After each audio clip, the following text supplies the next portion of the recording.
Hello, everybody. This is Indigenous Monstrosity, and I am the monstrositous one, monstrositous talkback. Yes, and this is story time. No, this is I'm getting my days mixed up. My first show on a Monday night. This is the MATRIX Doctrine. That's right, people. This is all about the reality of our reality. And people, the reality of our reality is the facts are that our reality is we are actually living in a cosplay world. We have been for quite some time. And being that that's the case, I am. I'm not seeing myself. Hold on, I'm kind of not seeing the show live and hot. So I'm kind of wondering if it's going to turn over. I'm hoping that that's the case. And I might be on the wrong stream, but either way, we should be already hot in broadcast. All right. I might be talking to myself. I don't know.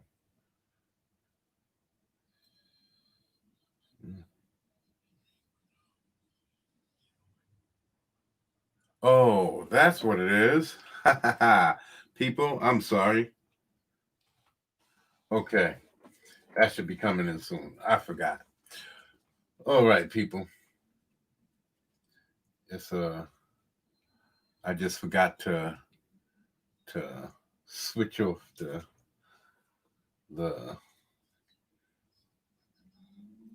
I forgot to switch off the there it is.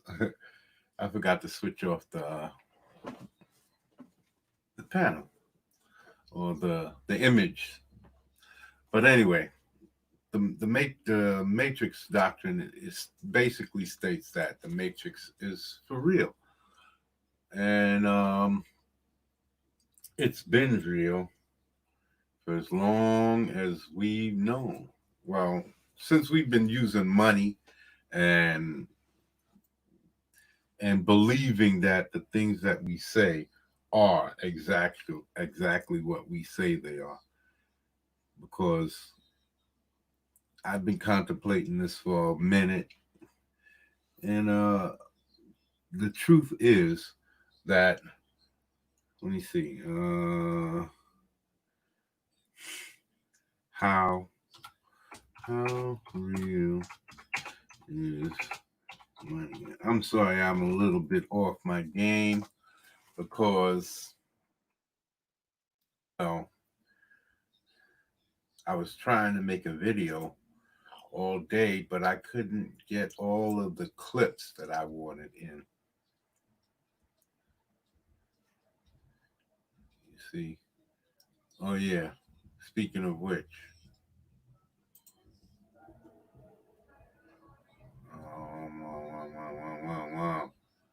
give me a second, people. Here we go. This is what it's supposed to be. Okay. Let's go back, back, back into time. Boom, boom, boom. No, baby, no, baby, no, baby. Okay. Boom, boom. No, no. You're enough away from me. I'll go crazy, insane.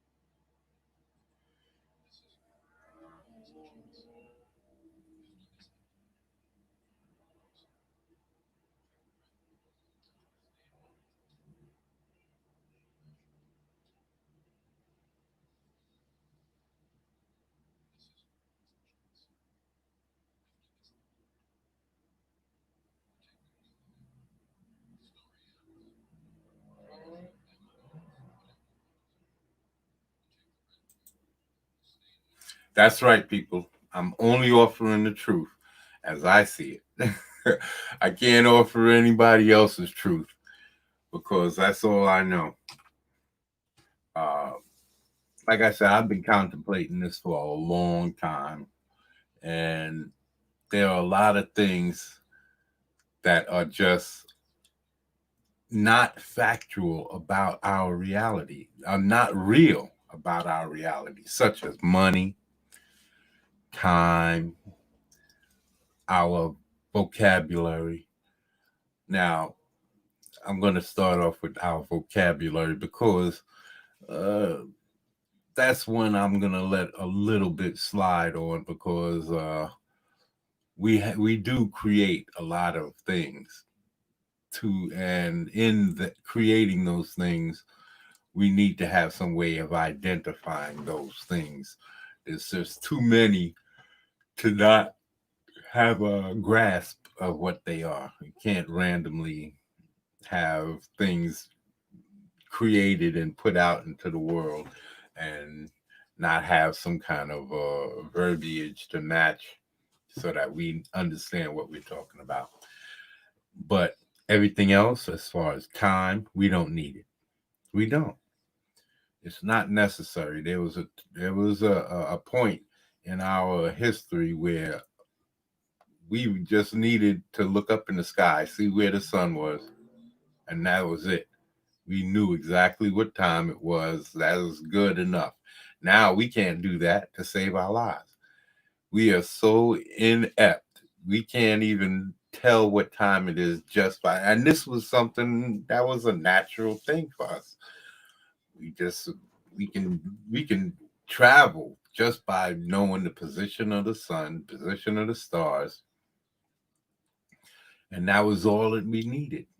So, but then we needed to create all of these job specific type things and giving people all this importance and and not only giving people importance but taking a back seat to people because that's exactly what we did in many occasions occurrences. We sat back and we took we took the back seat for others when this is not what we were supposed to do. This is not what we were meant to do. Uh, you know, this is why we find ourselves so weak and pathetic now. Because ever since way back in the days, way back when primitive times, when we first picked up fire, we've seen that people have no. We just lost. We've been losing ever since that time. That first when we learned how to create, make fire, not just harness it after a lightning strike or something like that, or arid weather created brush fires. Uh, People learned how to create fire on their own. And ever since that time to now, we've been destroying ourselves. Ever since then, we've been slowly, gradually, incrementally just creating this scenario that we can't survive.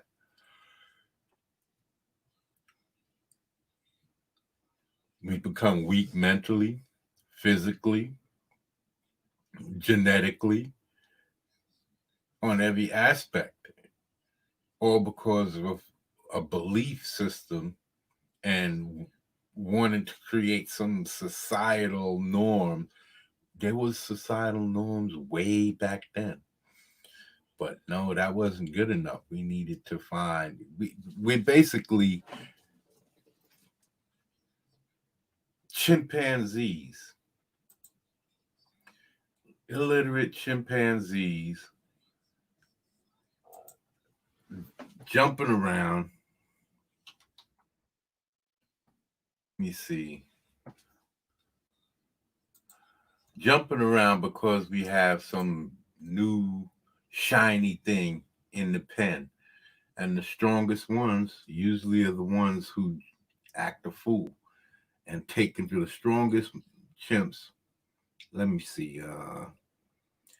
Chimps with a new toy.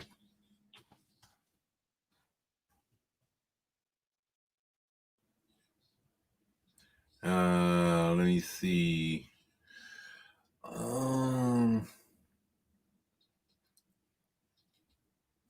This is not what I'm thinking of. I'm thinking.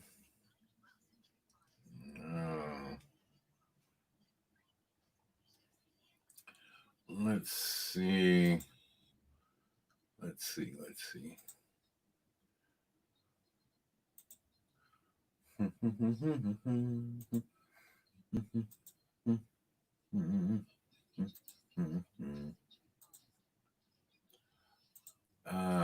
Let me see if I can find this.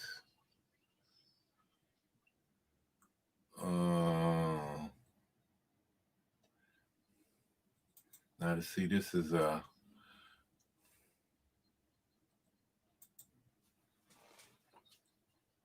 wild chimps.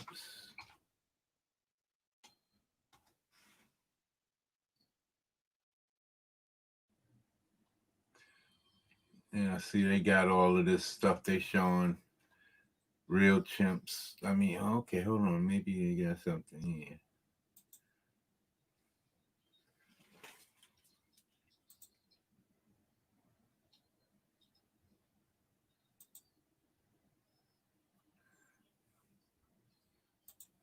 Hold on.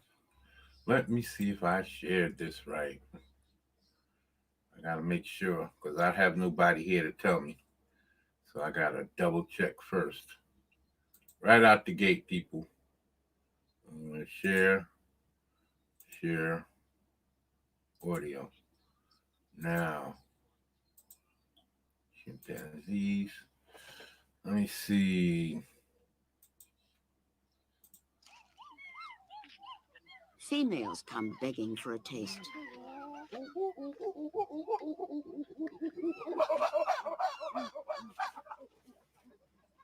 The orphan male searches for scraps, and Colobus cannot save him. The alpha male is now in possession of the screaming infant. He actually beats back the mother with her own baby. Chimps, they're not smaller, just more slightly built. And snaps a young largely divorced sex from its each other. To unknown lands. Yeah, cracks on that now. You will see how easy. Certain. Well, one possibility is they're helping to remove worms. This is so new that we don't even... Chimps here in our group. I know I should have checked all of this. Simply confiscates the carcass. The Colobus retreat to the highest. I should have checked all of this before. I didn't know I was going to be going through here, but us a new perspective on our shared legacy. This is chimpanzees and humans sprang from the same primate stock, pruned for the task. Chimps make and use many tools, skills passed on from mother to child, part of their cultural heritage. Passed on. Skills passed on. That means that they learned it at some point and taught it to their children. So this is what I'm saying about food source, but they how people are. With one we were once like this. We were once out in the wild, surviving, and we used tools. At 8 years of age, her daughter still has much to learn.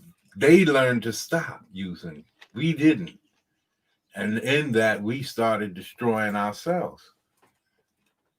We never stopped. We just kept having to go and go and go. And in that, we never stopped. So just because we never stopped doesn't make us special. We do the same things that these creatures do. We live the same manners. We have the same mannerisms, the same types of wants and needs. There's nothing.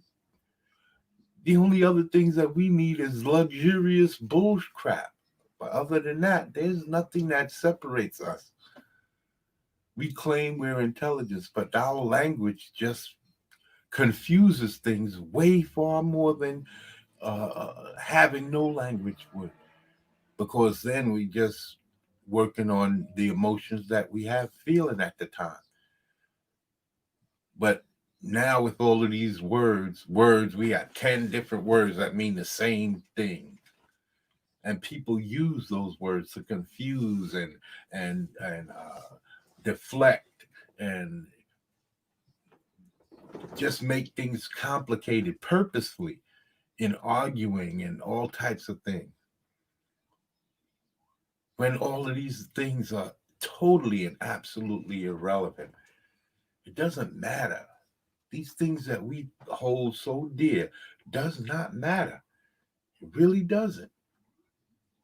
And I wish that things were different.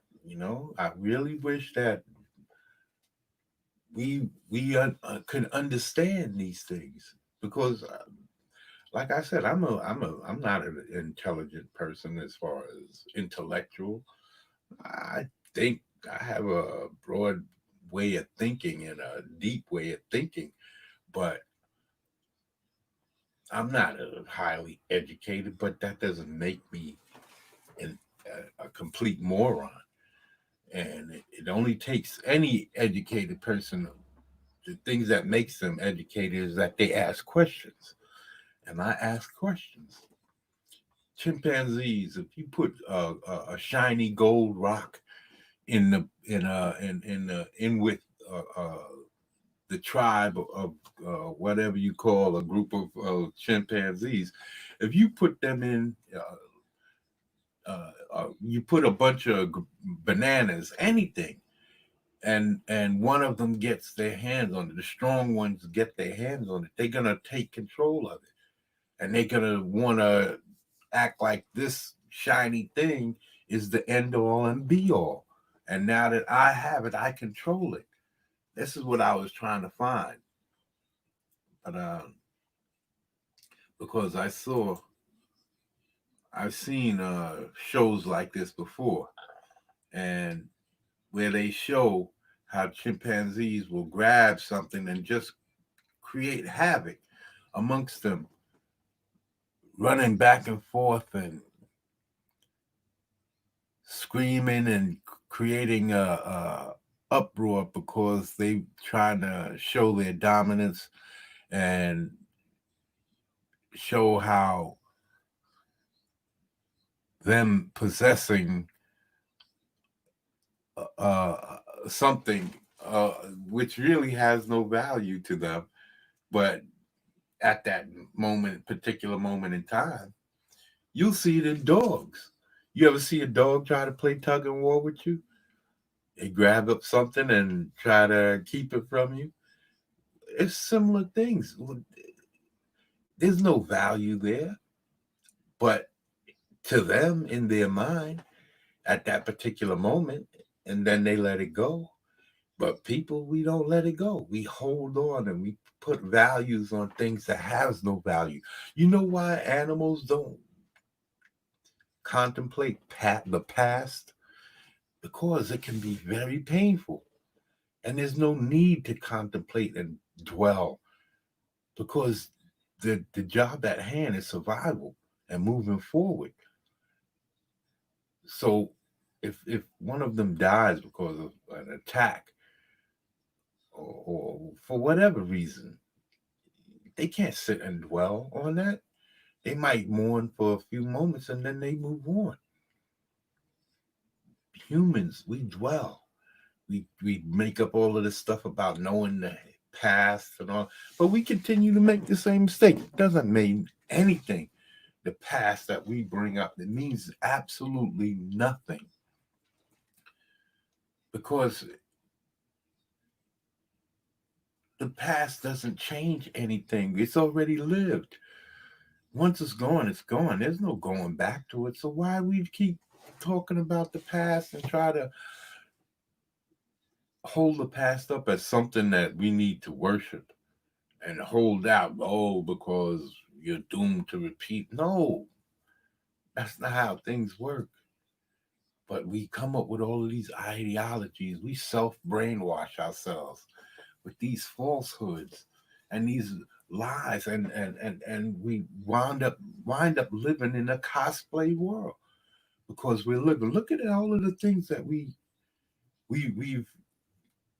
made up and forced ourselves to believe that society requires laws. No, it doesn't. It doesn't require laws. Just an agreement among the people. And if people don't want to work together, even back in primitive times, if you didn't want to work with the group, you were ostracized. Go on your own. People can't be taking care of you. If you're not willing to help out, why should people help you? And I agree with that 100%. So, in many ways, people should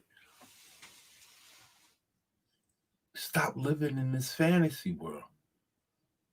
We get sick because of our laziness. These creatures, these little monkeys, are probably 1/3 our size, but they're stronger than us. They're stronger than us, probably by 1.5 times. Now, how is that possible? It's because of us. We've removed ourselves from the environment, from the freedom, from the paradise that was given us. We didn't think it's paradise because we believed that sitting on our behinds and in the comfort, lap, and love. But then when it gets too easy, we create issues, anxieties, and all kinds of things. We create these things and then hold them up. And we need to drink. We need to. No creature on the planet, no other creature on the planet needs to do these things. But we're so intellectual that we can't even hold our own intellect. People break just for living life. And life never promised us happiness. Life never promised you a good time. And these are all the lies that we tell ourselves. This is all the matrix. This is all the matrix. None of these things, money, none of these things hold any value. They're just paper. It's just paper. A coin is just a conflagration of different metals that came from some silicate ore. So these things are nothing. You can't use those things for anything substantial. Not really. You see what's going on with this illy ill and how they shut down. Now people are starving, getting kicked out of their homes. All kinds of things. When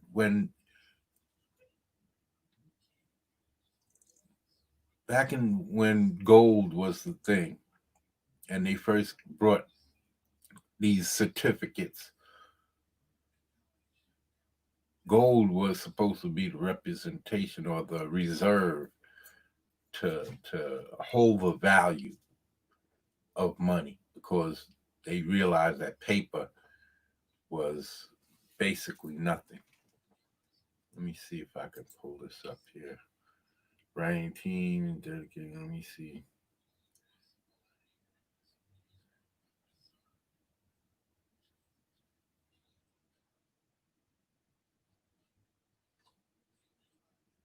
Okay, this is not. Okay, why did they do that? Okay, let me come back to this.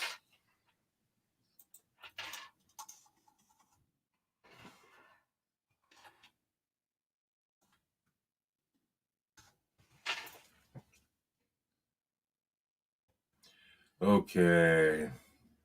Let's find out. I didn't find what I wanted. That's why I'm not showing that clip. So let's show something else. Let's see if I can find some kind of information.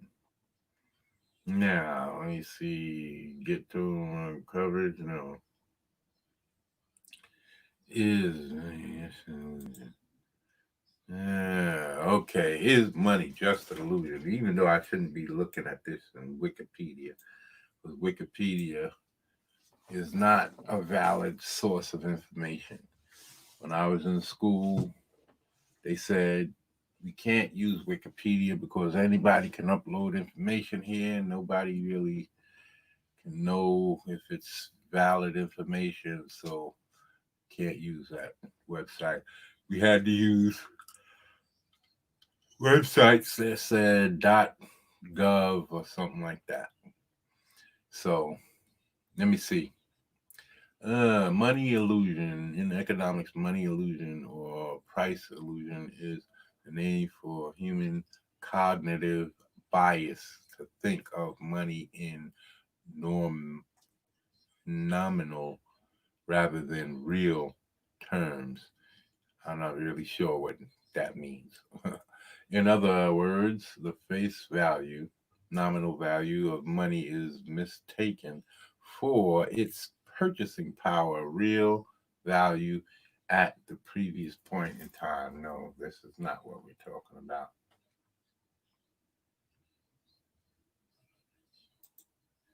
Why does money exist? When money is used to intermediate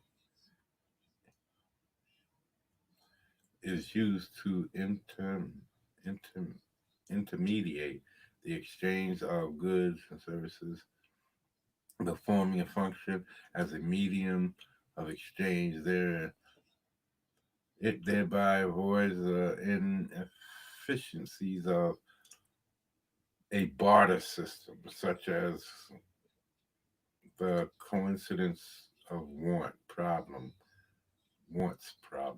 Money, most important usage is as a method of comparing the value of dissimilar objects. It's bullshit. That's horse crap. Because how can something with absolutely no value be compare or equate dissimilarities in objects? If I have a hammer and you have a knife, those are two tools that can definitely be used. Money is just paper. That's all it is. That's all it is. It's like me picking up a piece of wood and saying, "Here." Remember, they did that. They did that back in the days. They did that. Buffalo. Buffalo. Mighty Winston. Buffalo Winston. Let me see. Buffalo.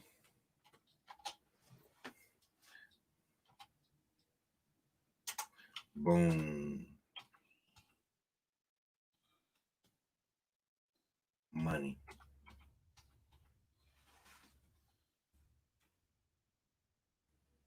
Buffalo bones used as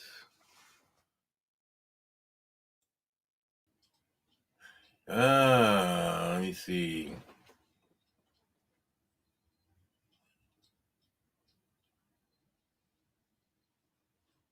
Let me see. In the 1930s, buffalo bones were still worth money, about $10 a ton in Minot, The bones were used in various industrial purposes. In early days, were used for fertilizer. I don't know.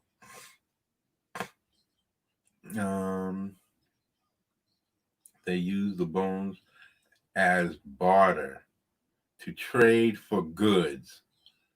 In 1870s, the price for bones typically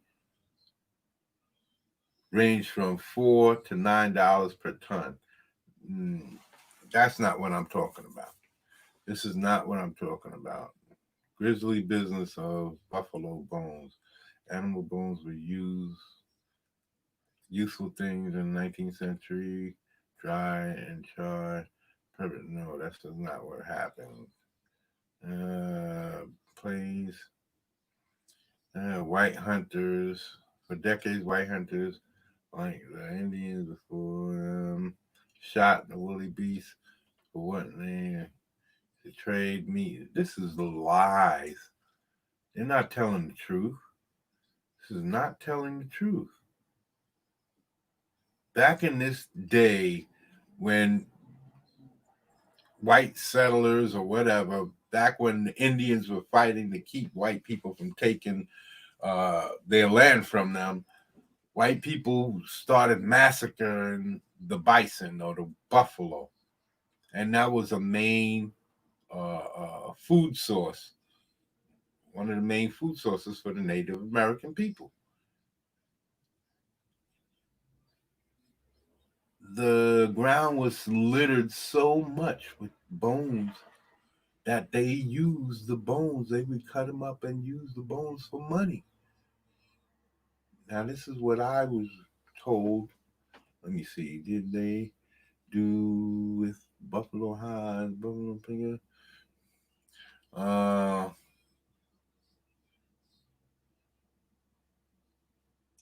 Buffalo bones was buffalo bones used as money? It's the same thing. And I know they're saying it's for tons, but just imagine how many tons. $10 a ton. A ton?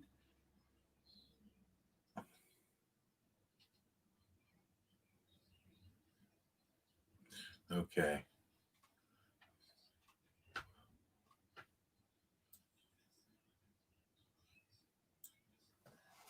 Was Buffalo mass murdered? Kill every buffalo you can. Every buffalo dead is an Indian. You see? Ironic. It's ironic, of course, because at one time, Indian American settlers and hide hunters killed the animal to near extinction. The tourists shot the animals. When were the buffalo killed? 16 in the 1600s. North American contained 25, 30 million buffalo bison were hunted almost to extinction in the 19th century. Less than 100 remained in the wild. By the late 1800s, they were hunted for their skins, tongues, with the rest of the animals left behind to decay. That's bullshit. They were hunted to wipe out the Native Americans. They were hunted to near extinction to create a strife situation. Native Americans this is their land, and they was fighting to try and keep the white man from taking it from them. And the buffalo was a tactic, just like smallpox in the blankets. It was a tactic. But then white trappers and traders introduced guns in the West, killing millions more buffalo for their hides. Yeah, right.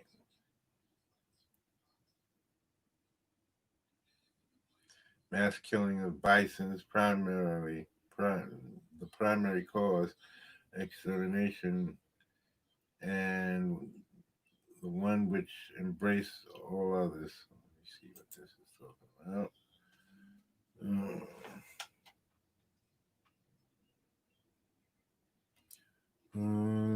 Probably species.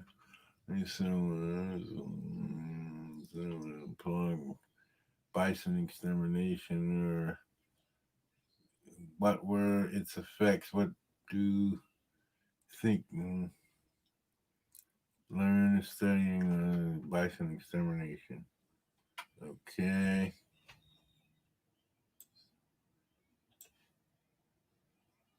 Okay. Quadrupeds. Earth's primary species ever what? Marshall such and in innumerable hosts in American bison and estimated numbers, uh, calculated numbers of buffaloes living and given in a time during history, species always exceeding prolific and great herds of game. Quadrupeds. Excuse me. Between Rocky Mountains filled surprise quadrupeds. Threatened to travel the plains. They were all so numerous they frequently stopped boats in the rivers, threatened to overwhelm travelers on the plains, and in later years detailed locomotives and cars until derailed locomotives and cars until railroad engineers learned by experience the wisdom of stopping their trains whenever there are buffaloes crossing track. Man, white and red, both white and red. West of those days, both white and red. Possible exterminate such a mighty multitude. Indians of some tribes believe that the buffaloes issued from the earth continued, and that the supply were necessarily inexhaustible. And in 4 short years, the southern herd was almost totally annihilated. Cause of extinction. Cause of extinction in particular, a wild state, bush, wild animal in the American continent. Means obscure. And they were the fate of the buffaloes one at a time against following similar causes. Our elk, antelope, yeah, they're so full of shit. They just aren't telling the truth.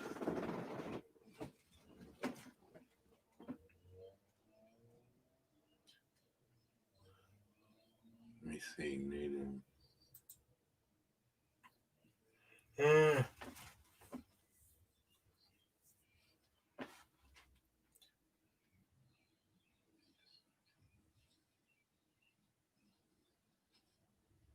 American.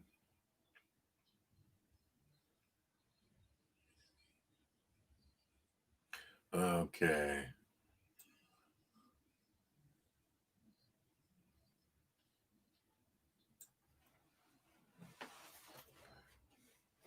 War against Indians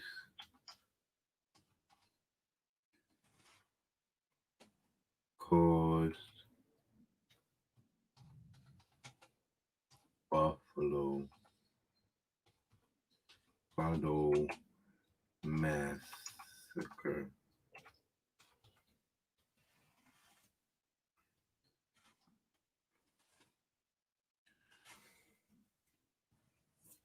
killing everyone and dead Indian. Kill every buffalo you can. Every buffalo dead is a dead is and is every buffalo dead is an Indian. Genocide by other means. U.S. Army slaughtered buffalo.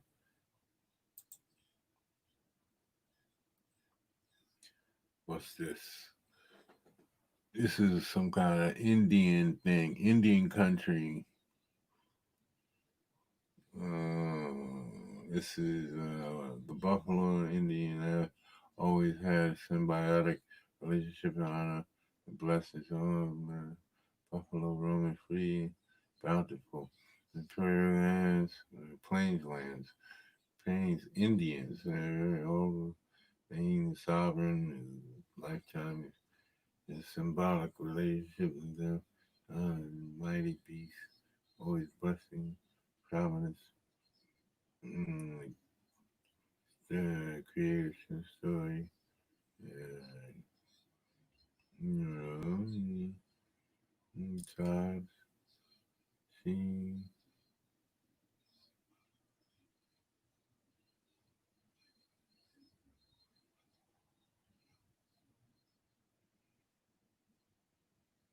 Yeah. Okay. It's saying here.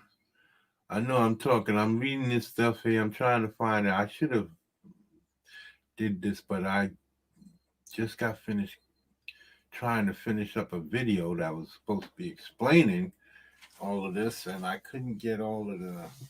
I was trying to use a program, a video program to help me, a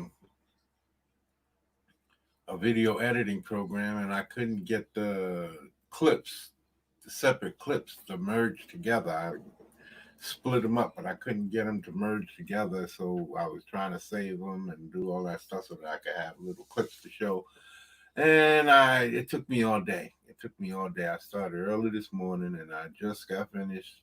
Well, I didn't even get finished because I wasn't able to get the video to work right. So, yeah, I'm going to be working all week to try and figure out all these little details and make my videos. So I had to go straight into uh, live streaming. So I didn't have time to get all of this stuff situated and read through this stuff earlier and know what I'm looking for.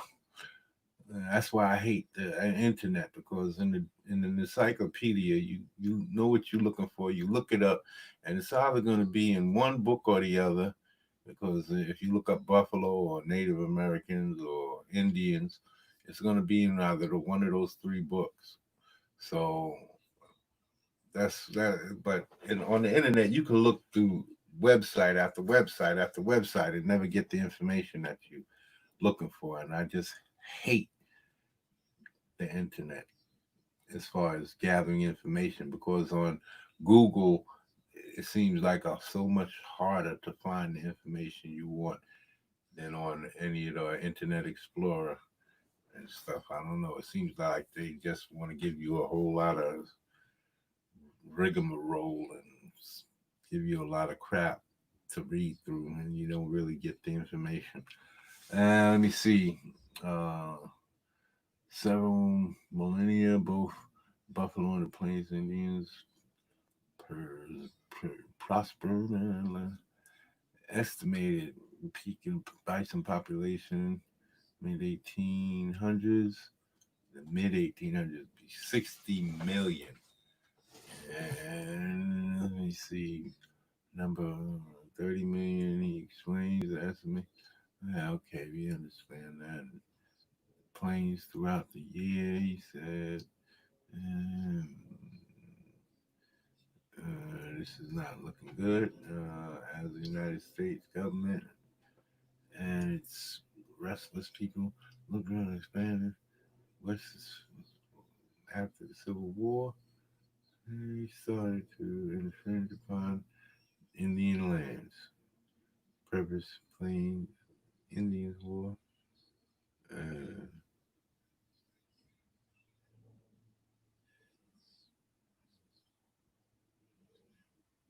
And so,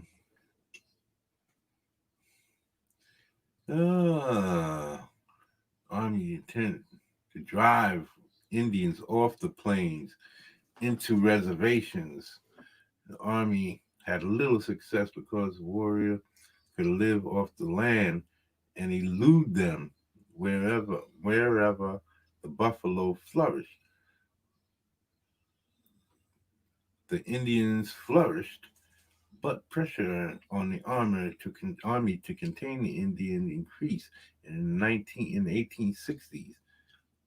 See, so the Indians was catching hell just as we was gaining our freedoms. They was still catching it. When gold was discovered in the Montana territories, part of the what is now eastern Wyoming became the route of Bozeman Trail, a quick way to get to the mines in Montana. This trail cut through sacred ground and the Sioux, as well as hunting grounds, best game country in the world, according to the one veteran trapper. But you can see they're basically saying that they was murdered in order to restrain the Native American people, and it worked. It worked, and because they massacred all of these 60 million animals, there's bones all over the place, and that's why they started using bones as currency. Not, oh, we're trappers and let's just give people money for buffalo's bones. Why would you do that? Unless it was being, why would you use buffalo bones as currency unless you was bringing in multitudes of bones constantly? And that massacring those herds like that, tons of bones, tons. You know they was massacring. Why would anyone do that if it wasn't for that purpose, was to drive people out? And not only that, the bones became so plentiful, littering the grounds, that they determined that they would make make using buffalo bones as a currency a legitimate thing. Let me see. Sioux. Hmm.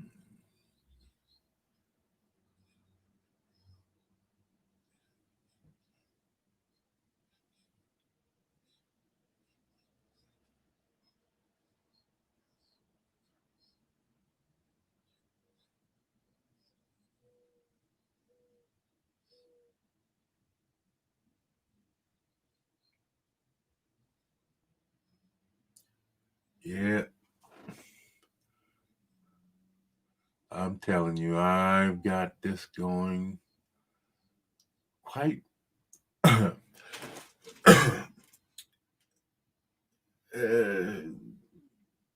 you see here? Look at the amount of bones in a matter of years, 4 years. Why would anybody massacre? Why would they determine that buffalo bones are so valuable that they could use it as currency? No, that's not what happens. They was littering the land. They massacred all of these just so that they could get to the Indians, and then they had to do something. They couldn't leave them with all those bones just laying around, so they collected them and used them as currency.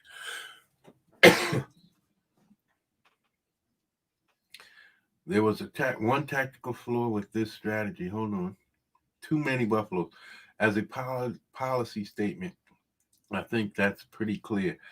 Eisenberg said the Army had already used a similar strategy in the 1860s and 1864 campaign against the Navajo, led Colonel Kit Carson. The army destroyed tens of thousands of sheep in a successful effort to subdue the Navajo. You see, uh, Colonel Dodd said, "Every buffalo dead is an Indian gone."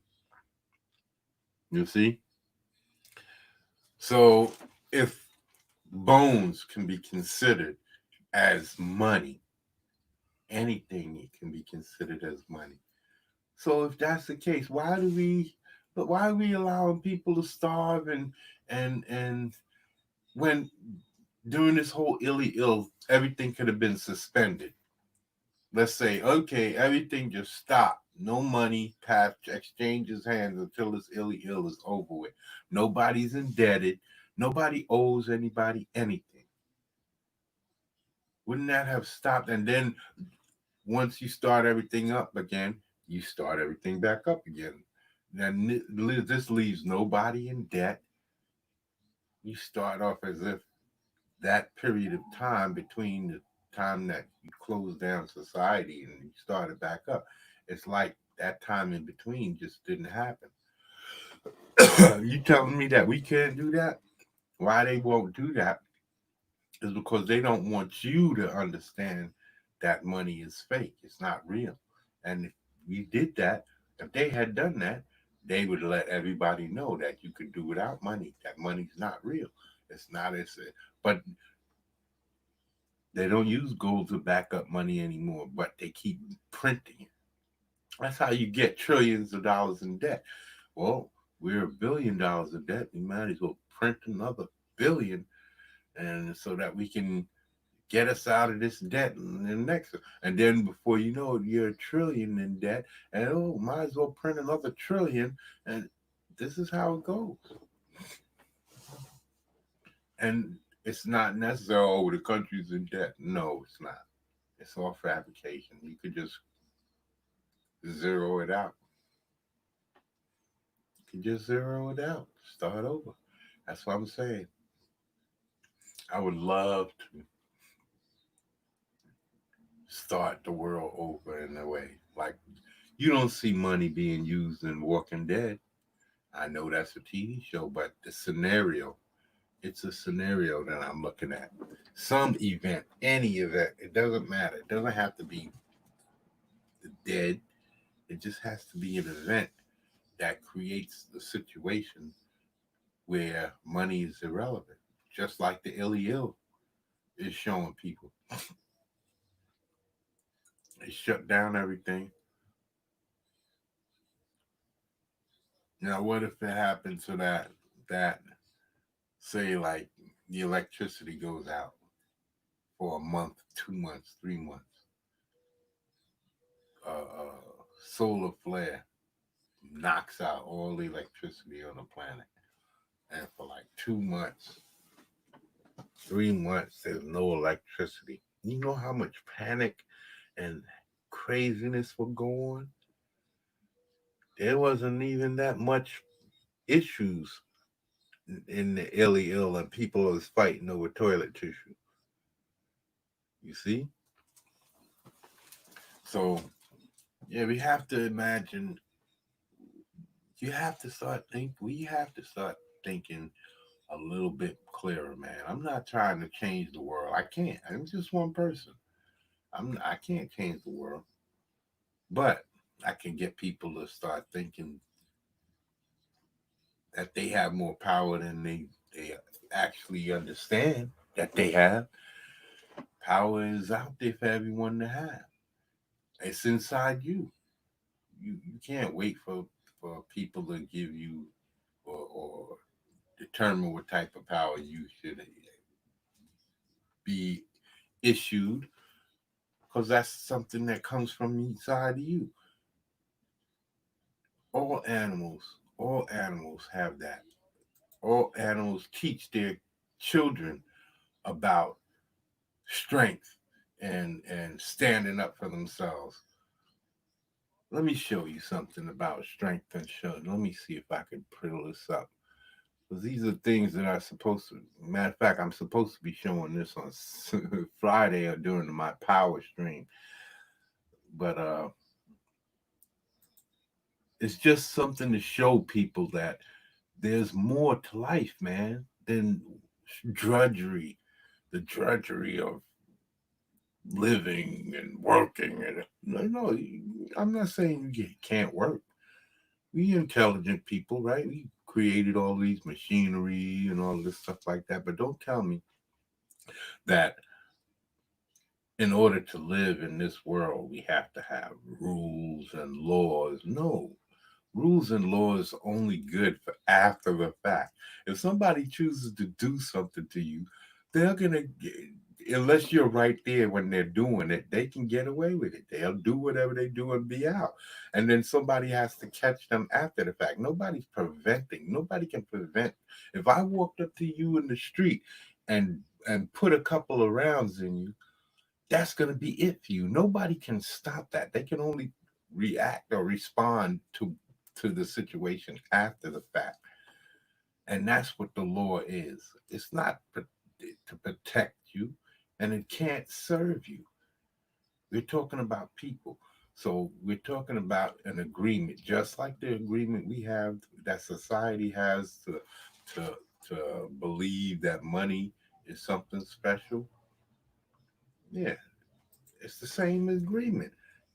You think that people, and no matter what society we have, people are going to be idiots. People have always been idiots from the beginning of people's existence. People have always been idiots. There's always been somebody out there willing to wage war and kill, and that's the way the world is supposed to be. Every other life, dogs fight dogs.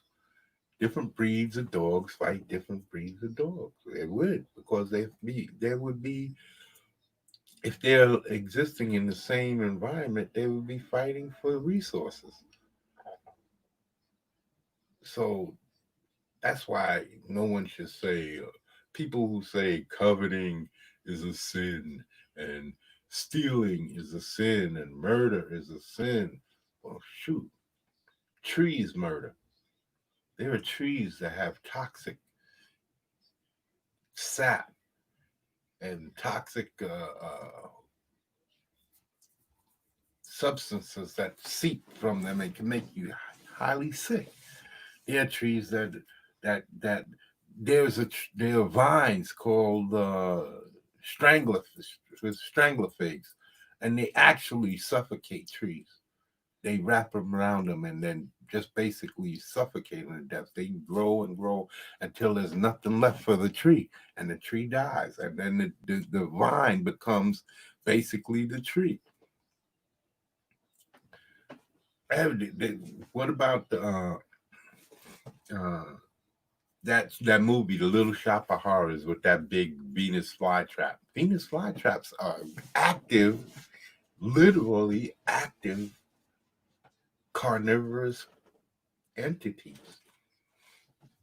So if a plant can eat insects or whatever, and they all have the amber on from trees, that's meant to stick bugs from climbing up the tree's trunk and getting to the leaves, killing the leaves and killing the tree. But we do that all the time. We kill trees and all of this all the time. And we say that we're smarter, we're better, we're this, we're that. There are things that we tell ourselves. If a tree falls in the forest and there's no one there to hear it, does it make a sound? Of course it does. The concept, the question is set out there, and it's a question that shows arrogance of humans. That if a human doesn't hear it, it doesn't, it can't exist. No, that's not. There's plenty of things that goes on in the world without the knowledge of man. Goes on in the universe without the knowledge of man, and it just because man doesn't witness it or doesn't mean that it doesn't happen. It doesn't exist. But I'm telling you, majority of the things that you hear is literally fabrications, just like money, just like time. Time is a fabrication. It does not exist. And it can't be made to exist just because we say, oh, okay, it's something, it's a tool, it's something that we use. And so in that manner, yeah, it exists, but it exists in this very same way that the word tree exists. It's something that we made up. We don't know what a tree is actually called. We don't. It's called that because somebody or something, whatever we were back at that time when we first started to talk, decided to come up with some type of a, or a grunt or whatever it was that formed the pronunciation of that word tree. And that's strictly so that we can distinguish a tree from a rock and a rock from the ground and ground from water. We had to start coming up with all these things. You got to remember, we started using more tools. We started throwing clothes on, started wearing animal hides. And then all of these, we create a word for clothing. It might be not, maybe not at that particular time. But here's the thought. Here's the thought. I brought this up before. You talk about there was a discussion weeks ago about uh, uh, me being socialist and all of this and trying to create this perfect socialist society. I don't care about. I really don't care about no socialist society. I don't care about democracy or Republicans or liberals or libertarianism and all of that garbage. All of this to me is just some other word of bullshit. None of these people are doing anything to help you on either side. None of them. Democrat, Republican. I haven't seen no liberals doing anything or libertarians doing anything. How about freedom? How about freedom? It's a very basic concept. How about freedom? Because we are not free. Trust me, we are not free. This is a society built on an imaginary system of money, some imaginary system, so that somebody could say, you don't deserve, I have. Now imagine just getting rid of money. Figure it out for yourself. Don't listen to what I say. Figure it out for yourself. Just contemplate a world without money and how it would function, how it could function with everybody working together to perform the task necessary to get the job done. Because the Matrix is built on a system, right? A system, the whole concept behind the movie, which is a great movie, one of my favorite movies, the first one especially, because of the choreography and the fights were so fluid and felt more natural and felt more unscripted. And the second two, it felt like martial arts movies from back in the 80s and the 70s, where they was do that dance. Yeah, that's what those second movies felt like every time they fought. But the first one felt more fluid, like it was just natural. Just felt felt better. I like the first one, and then they made the second two back to back. But yeah. So I forget what I was looking up.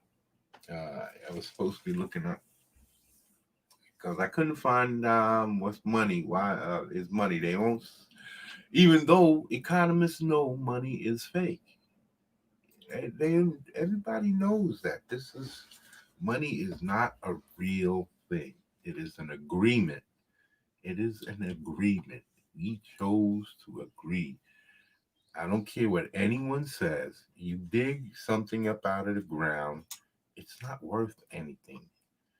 Oil is only worth something because we created cars to and we used to use oils to burn fire, but it doesn't feed you. It doesn't. We don't need to cook our food.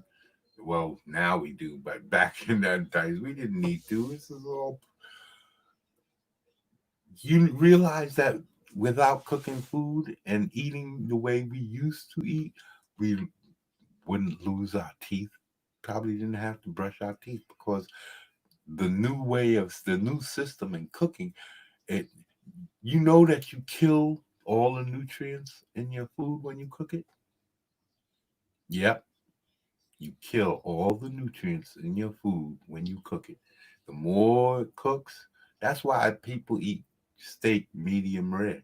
Because if you cook it rare, well done, you're killing it. There's no real nutrition left for you and your body. All the nutrition is in the raw meat. But we can't eat it because there's so many people handling it. It goes through this truck and this place and that place and this person's hands and that person's hands. You can't trust that food. That's why we have to cook everything and boil water and all of this stuff. When dogs, they go out in the street and they lick water out of the off right out the street, out the gutter, and they don't get sick. How many dogs you see get sick? That's because we weakened ourselves, all but with the beliefs of fear.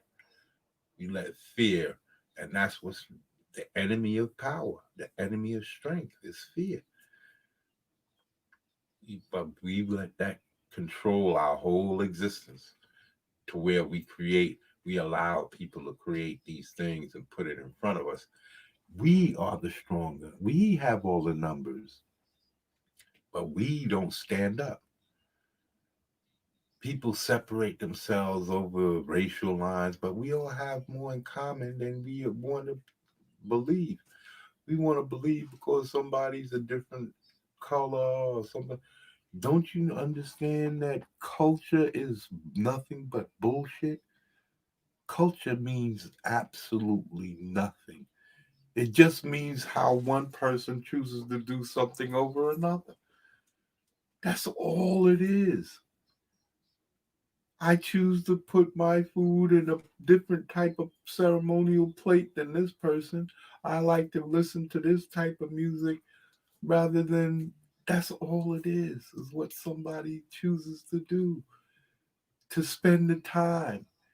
That's all it is. But we make out like culture is oh, culture. Oh, this is culture and culture. No, it's just something.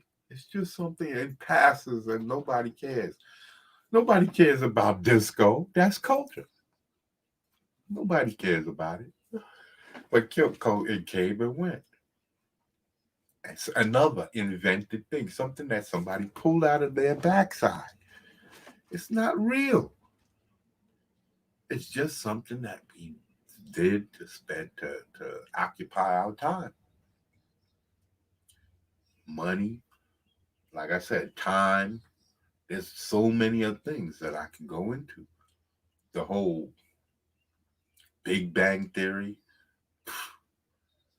These people are telling us bullshit. It's all fake shit.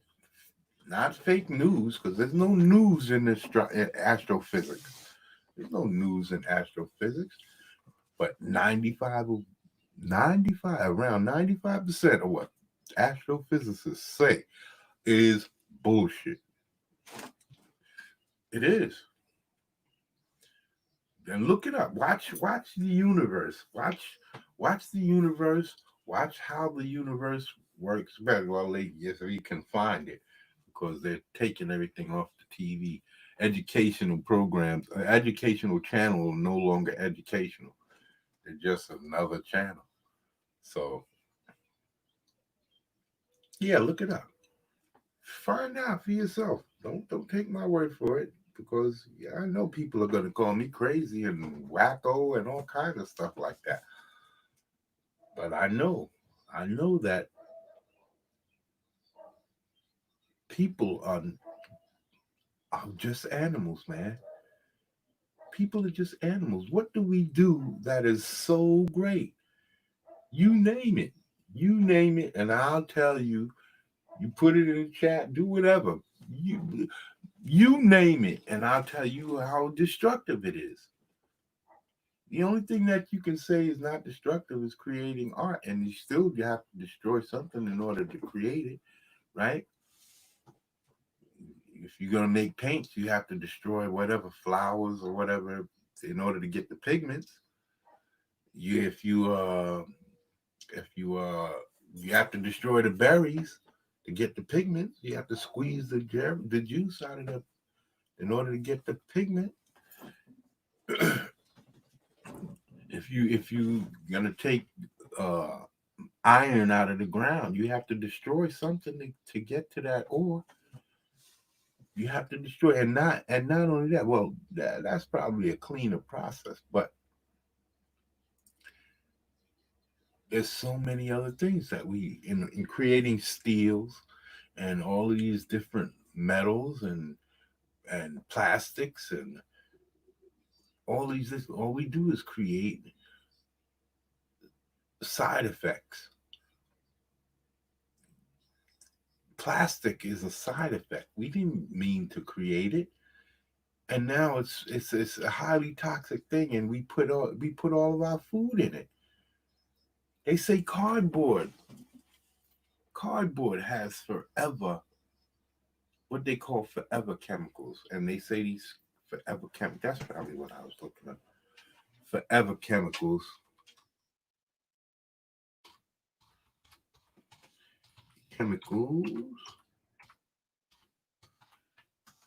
stay forever, and they believe have large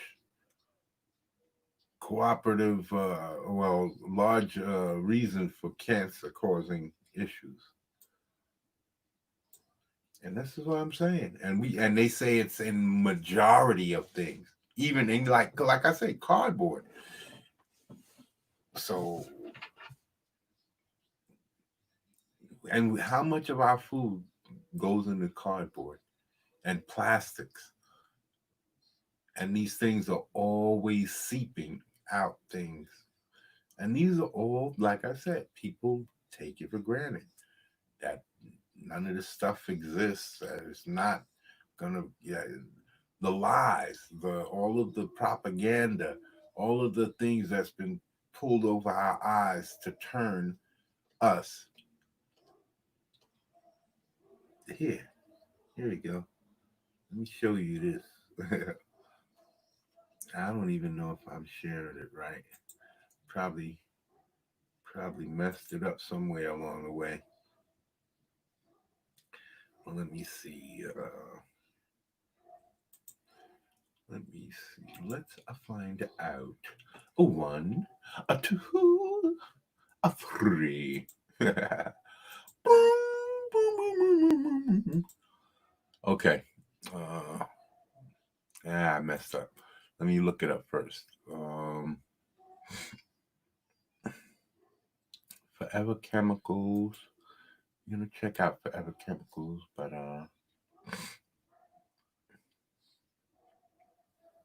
yeah, Forever Chemicals. Let's check out the Forever Chemicals first, and then I'll see if I can.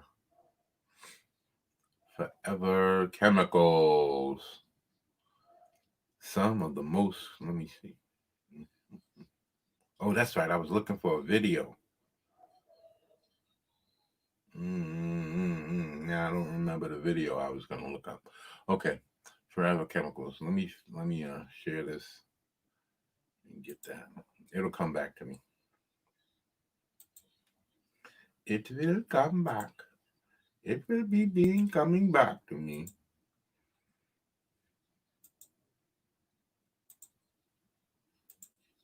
Okay, forever chemicals. Some of the most commonly used PFAS chemicals like PFOS and PFOA, whatever, all of this blah, blah, blah, blah acids uh, have long life half lives, and earning them the moniker of forever chemicals in tests of over 44 different type taps in 31 states. Taps, I guess that means tap water taps. In 31 states, the EWG found that that 43 exceeded a limit they deemed safe by their own standards. Or in bottled water, of course it is, because the bottled water, the bottles are plastic, and the plastic has all of these chemicals. Um, and they, like I said, in physics, when you touch something, whenever two things come together, there's always a transfer, always, on some level. Now, if you drink water, drink juice out of a glass, out of a container, a glass container, and then drink that's very same orange juice out of a plastic container and another one out of a cardboard container, you're going to find three different tastes. It might be subtle. You might not be able, you might have to have a very sensitive tongue, but you will be able to taste the difference between drinking something out of a can. I know you have to be able to taste the difference between drinking soda out of a can and a bottle. There's definitely differences. Definitely differences between the taste is different drinking a soda out of a can than drinking it out of a bottle or a plastic bottle or a glass bottle. And that's because those when they put those things in, especially like with foods, when they put those things into the containers, they usually do it hot to create a vacuum seal. And that heat is going to seep out the chemicals. That's going to create heat is a mutagenic property. It transforms things from one state to another. And putting hot substances in plastic and allowing it to cool, or metal or anything, is going to be transfers. That's why you have taste. Things that taste funny. You have pull something out of a can, it's going to taste funny than pulling it out of a glass container. It's going to taste different than pulling it out of a plastic container. And all of these things people don't tell you. They keep you. They don't let you know, inform you of any of these things. They lie. They out and out lie. Scientists tell you one thing. Oh, chocolate is bad for you. Then a couple of years later, chocolate is good for you. Now gluten, wheat is. How long have mankind, been eating wheat? But now, all of a sudden, why? It's bad for you. It's just can't trust anything that man says or does, because man is fallible, and sometimes purposefully so, because the bottom line is money. Money, something that does not exist. It doesn't. And I have to. I'm gonna have to do some, because there's commercials. There's all types of things that people have out there that shows what I'm talking about, and I just have to get them and put them through the system, to put them through my system, my brain, and but over the weeks you're gonna be seeing what I'm saying. I'm gonna be showing time and time again. You will see, and I will show you that none of these things are necessary. None of these things are necessary. All of these chemicals, they put them there. Use of plastic bottles, all of this stuff is maximizing profits. We don't need profits. We don't need these things. We don't need money. We can have our country be free, utterly free, and just have money to buy. We'll sell our goods to foreign countries, and whatever money we make from that, we keep it in a bank for the express use of people traveling and buying different supplies needed to produce our merchandise. That's it.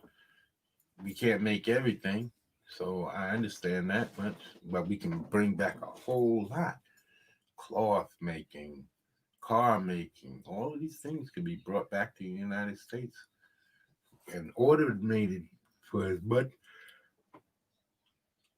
as it can be automated. Transportation, we can get rid of cars. We don't need it if we do it this way. We need to exercise more, walk around more, get around more. These are things we need to do more. And bring farming and all that closer to cities. Uh, Maybe have greenhouses put in every other block, every third, fourth block, something like that, so that we can grow our own vegetables, right? It doesn't matter how big the city is. Then we need to reevaluate. Why keep living this lie? Why keep living this lie? Money is just paper. Gold is just metal. That's all. There's nothing special about it. And diamonds are just rocks. They're not valuable. There's no real value to it. There's no real value. God didn't say go forth and dig up some gold. That's no. When we were given the earth, it was to live free. And we've subjugated ourselves willingly, handed over our freedoms, all for the sake of an opportunity at wealth, something that doesn't exist. I understand. I'm an idiot. I know. Trust me, I understand. Of course, there's money. Of course, there's wealth. Of course, not if you wanna look at things the way how I'm trying to state it, you'll understand that I know you understand what I'm saying. That money is just paper. It's not real. We choose to make it real, just like a lot of other things in our lives. And if we chose to actually look at life as in real ways, in substantive ways, you will see that there will be no need for the suffering that we have. Well, maybe there will be, because no matter what, there's still going to be the overpopulation of the earth. You can't just turn that off. But all of the suffering and the anxieties and all of those things like that could go away, because we're just cosplaying. We're cosplaying in life. We've agreed to play a role, and people have been taking these roles working now everybody needs to work, and these jobs have to be done. So of course people have to bite that bullet, but there can be a hierarchy where everybody can be satiated. Like I said before, the youth will get the worst of the jobs when they first start out. So any type of street sweeping and whatever types of really menial types of situations that needs to be taken care of, those smaller jobs will go to the youth. And then as you get up into your 20s and mid 20s, that's when you be going to school, and uh, the school will be free, hospitals will be free, and you'll be able to get jobs doing whatever. And then apply. Well, and you have to get the job. You might not be the next year or the following year, but you have to get the job. It's not something that's if you apply for something, eventually you're going to have to get the job, because there's no apprenticeships can handle most jobs. There's no need for testing. There isn't. Tests are just there to separate people and keep hurdles in place to keep certain people out. It doesn't matter the color of the skins or nothing like that. I'm not talking about that. Capitalist society has to have lower rung laborers to do the shit jobs or the bottom rung jobs. And if everybody is rich, there's gonna be a lot of jobs that never get touched, because why would you? If you was a millionaire, just a millionaire, that's not a whole lot of money in today's. I remember when $100,000. So people said, "Yo, if I had $100,000, I could retire and I could travel the world." These days, that's piddling. It's a pittance. It's nothing. Absolutely nothing. So you get $1 million, right? You wouldn't work for nobody.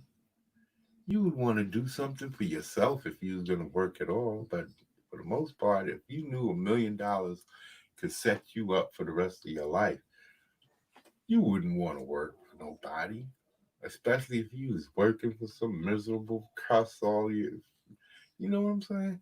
You wouldn't want to work for nobody. I wouldn't. I know I wouldn't. Give me that kind of money, I would never work for. If I could shoot, if I get my comic book out, I'm not going to be working for nobody but me. But if saying that I had a choice between going to work for somebody else and getting $1 million and never having to work again, I'm taking that million in a heartbeat. Why would I, if I had that kind of money, why would I go and clean floors in some grocery store or some supermarket, sweeping floors, or even something worse than that, because you got to remember there's jobs where you got to clean people's feces and all that, like nursing. And what does a nurse really do? Because there's two kinds of nurses. Well, probably more than that, but two that I know of: the RN and the practicing nurse. And the practicing nurse is like the lower on the totem pole. The RN gives all the orders and all of that stuff. So a practical nurse, practicing nurse or whatever, she basically don't make any real decisions on patients. They have to go up the chain for that. Either the RN or a doctor has to pass the information down the line. And she just can't randomly go and do things. And then what does she know how to do? Take blood pressure and certain things, wash, bathe, give pills. Nurses really, and I've worked in the hospital before, volunteered as a child. And I've seen there's not that much to do. There's not that whole much. There's not that much to do as far as nursing. You gotta mostly write down stuff on the charts. Keep your charts right. Keep your information correct. People can learn that by just watching. This is an apprenticeship type job. You don't need no extensive education because nurses don't really deal with the the things that like a surgical doctor might deal with. The surgical doctor has to know all of the internal organs and veins and all of these things just in case he clips one or cuts one or something like that. Nurses don't handle that. Nurses give thermometers, wipe shit out your ass, give bed sponge baths, aspirin, things like this nature, take blood, painkillers, stuff like that. They don't really, there's nothing there that takes brain surgery, knowing how to perform brain surgery to do. And that's what I'm saying. There's a lot of jobs that require all this testing, and they're really just basic ass labor jobs. But they give it a high classification, give you a high salary, like plumbers. That is not a sophisticated job on any level, but plumbers get paid. It's mostly lifting and toting heavy pipes. That's not a lot of work. That's not no science, no rocket science. This is not something that you would think that differentiates someone. Like I said, somebody who throws bricks around. Somebody who's throwing bricks around is just as important as somebody who's throwing pipes around. And the skill set still has to be known, but you would probably think that that's the person doing that labor job that's throwing the bricks around. He's not going to get paid as much because it's not considered the same type of job. But you can be driving a dump truck doing nothing more than moving bricks around. Driving them around and dumping them. That's it. And you getting paid. This is what I'm talking about. This is the fantasy life. We're living in a fantasy world where we put these designations on different things, different people. And we claim that these things uh, keep soaring on high, Doc. Thank you, Hoth Rebel. How you doing, my buddy? I didn't send you a link because I didn't know if you was watching or looking or anything like that. And this is my first stream, and I don't know if you wanted to partake. And I guess I should have sent you something just in case. Matrix time. Praise the Goddamn. Yes, right. Praise the Goddamn. Yes. So I don't know how much longer I'm going to be here, but if you want to come in, I can send you a link. Just let me know. Yeah. So yeah. Being having the I guess what I'm trying to do and what I'm trying to say is because, like I said, I'm not trying to change the world. It's just me just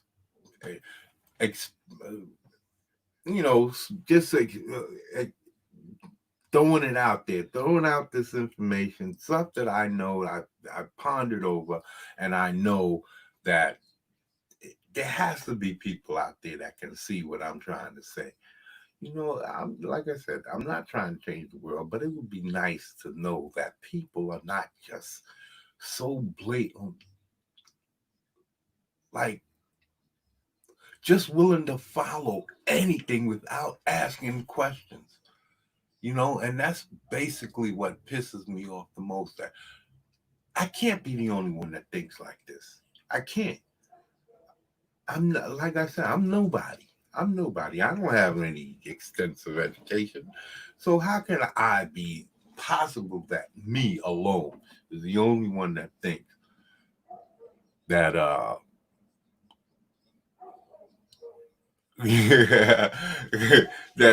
the only one that thinks that I'm the only one that thinks that money isn't real and that we could be living in a different, more free society.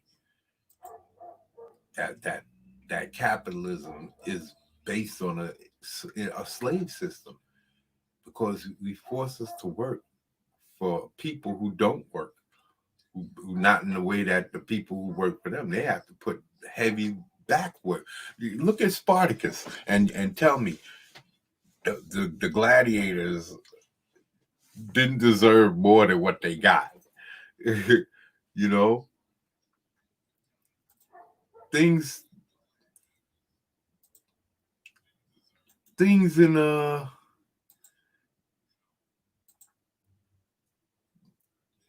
things in the um yeah, you look at Spartacus. I was watching. I just started watching it over the weekend, and Spartacus and the Game of Thrones. So you look at the how the slaves get treated in Spartacus, right? They get paid, right? They get paid, but they still gotta scratch and, and they get treated like crap, right? They get whipped. They can get killed at any time, and that's basically what's going on with us. The police can kill you at any time. Nothing happens to them. And these people are people just like you. We give up our power to police. We give up our power to the government. We give up our power to teachers. Teachers is an understanding.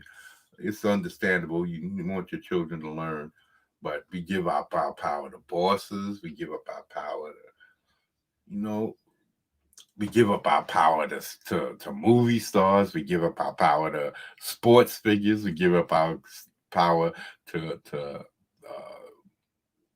singers. And yeah, it's just like I said. For me, I just think it's crazy because, like I said, I understand. I respect what people do. I can respect what any person does, you know. But that doesn't mean that you should worship anyone, that you should put them on a pedestal because they're just people. They're no better. Everybody has something about them, but because singing is just something that we do. It's not. It doesn't change the world. It's a pleasure. It's something that we created for pleasure's sake. Football, all of these things are things we've created for pleasure's sake. So I don't understand why someone is put up on a pedestal and allowed to be made to, and people, because a lot of people think low of themselves because they can't produce the way another person produces, or they can't do certain things the way another person produces. And some people even harm themselves because the way they think or the way that society says we should act or whatever. Yeah, Hoff, I sent you the link. I should have said something earlier. um, yeah, but uh, society comes up with all of these things that we take and place in a we place it high in high esteem. We place everything man does in high esteem, and there's nothing wrong with that. I'm not saying that. I'm just saying we should also realize what we do. If we're so educated, if we're so high thinking, we should understand that certain things can be done without and be able to go without it. Like, I don't believe that people who do drugs and all kinds of different things are illnesses. These are weaknesses. You know what I mean? People have weaknesses, and weaknesses can't be correlated, but that's what we do. We say, oh, because somebody can't or chooses not to. Well, because that's essentially what it is. When you get addicted to something, the draw to use is calling more than your rationale to not, or to be safe, or to be clean, or just healthy enough to use without going overboard. Because some people have that ability. There are people who have done all kinds of drugs and not gotten strung, or gotten strung out, and are able to just say, "Hey, it's time to call quits, and I'm out." But as a society, we deem these things as illnesses. No, they're not illnesses. They're weaknesses. People have a weakness, and they give in to these weaknesses. And these types of ideas is what makes us weaker, brings us as a society down. What would you think, Hoff? Your willpower is one of the most important powers to have is good willpower. Yeah. Is my audio okay? Yes, it is. Okay. Like you're talking about drug addiction or whatever, willpower is massive component to overcoming that. And I think that society should kind of nurture people's willpower, people to work on their willpower. Yeah. Well, willpower really is just a frame of thought. It's the things that people tell themselves. That you tell yourself you can long enough, you believe it. And there's a lot of people who tell themselves, I can, I don't know. You know what I mean? And that split second of doubt creates a world of hurt. And those other people who are steadfast, I know I can, those are the ones that pull themselves out without causing themselves that extra pain. I was there. I used to smoke crack, and I sniffed cocaine, did mescaline, dust, all kinds of stuff. And then when it came time, I just stopped. I can't afford to be spending this money like this no more. And I had to stop. I got to just quit. Now, am I fully clean? Of course not. I still drink and smoke a little, from time to time. But it's very much understated now compared to back in 20, 30 years ago.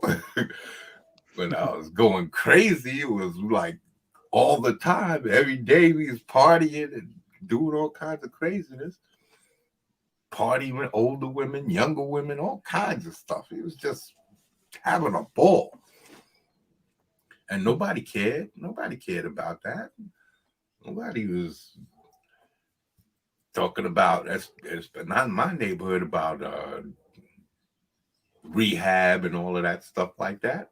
Nobody talked that stuff. I don't think I know one dude that ever went to rehab. I'm contemplating. I don't think so. I don't really think I know anybody who's going to rehab. They either going to prison and got clean, or they wound up getting themselves killed or some crap like that, stealing and robbing from people to serve their drug habit. But again, I think it's a weakness, and I think that the way that man thinks and the way that we enslave ourselves are weaknesses. I don't think that, and that's where this whole matrix things come from, because I think we lie to ourselves. We tell ourselves all of these.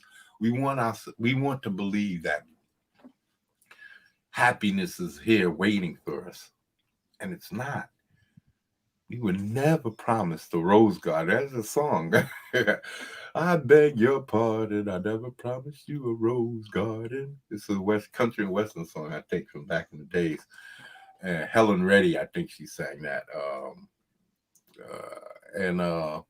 Yeah, we lie to ourselves, and then when the lies don't work, we think that we failed and all. No, that's not what life is about. Life is about survival, and survival has nothing to do with monetary anything.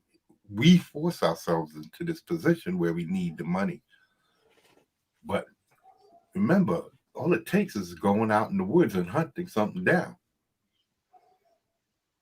and you've got most of what you need to survive. Cut down some trees or some limbs and put up a lean-to, you got yourself shelter. Hunt down some food, hunt down some water, you got yourself sustenance. The only thing you need after that is procreation to keep your line going. Everything else is added headaches, fabricated crap that we created for ourselves in order to make lives easier. And in making lives easier, because we're not creatures of ease and comfort, we're creatures of struggle. So when people don't have, that's why you see SJWs crying about this and that and next and representation and all. These SJWs haven't struggled. They didn't go through things that people going through in the 60s, the 70s, the 40s, the 20s, the 1800s. People actually struggled. These people have had it easy. The last 20, 30 years, it's pretty much been good times. Of course, we've had those certain situations like terrorist attacks and things like that. But for the most part, there hasn't been no real crises or whatever in the United States to where people are super seriously struggling. We're not a third world country where everybody is starving and only the rich is eating well. No, people, for the most part, are doing all right. And these people are coming out of nowhere and claiming that they're being subjugated, treated all kinds of ways. And if you look at it, they're not. They're the ones that's treating people in the way that they're saying they're being treated, trying to subjugate a whole section of society. Why? So that you can get something that really doesn't matter. Diversity doesn't help you to live. I understand the aspects of it as far as having people getting certain, or they have people think that they have the capability to have the same things that they see others have, right? But where are you? Well, this is where I see white folks, for the most part, they in corporate situations, they stick together, they work together, all of that. I can't say the same thing for most other, well, not in America. Most other nationalities that come to this country and in America, you don't really see where they come together and you see groups of them working in a corporation, their corporation, something that they built, and then coming forward and saying, hey, this is who we are, and they're making money and bringing money to the table, and then creating these collaborations with other people or established companies. They're just saying, hey, you need to give us this because we've been marginalized. What have you done to help your situation?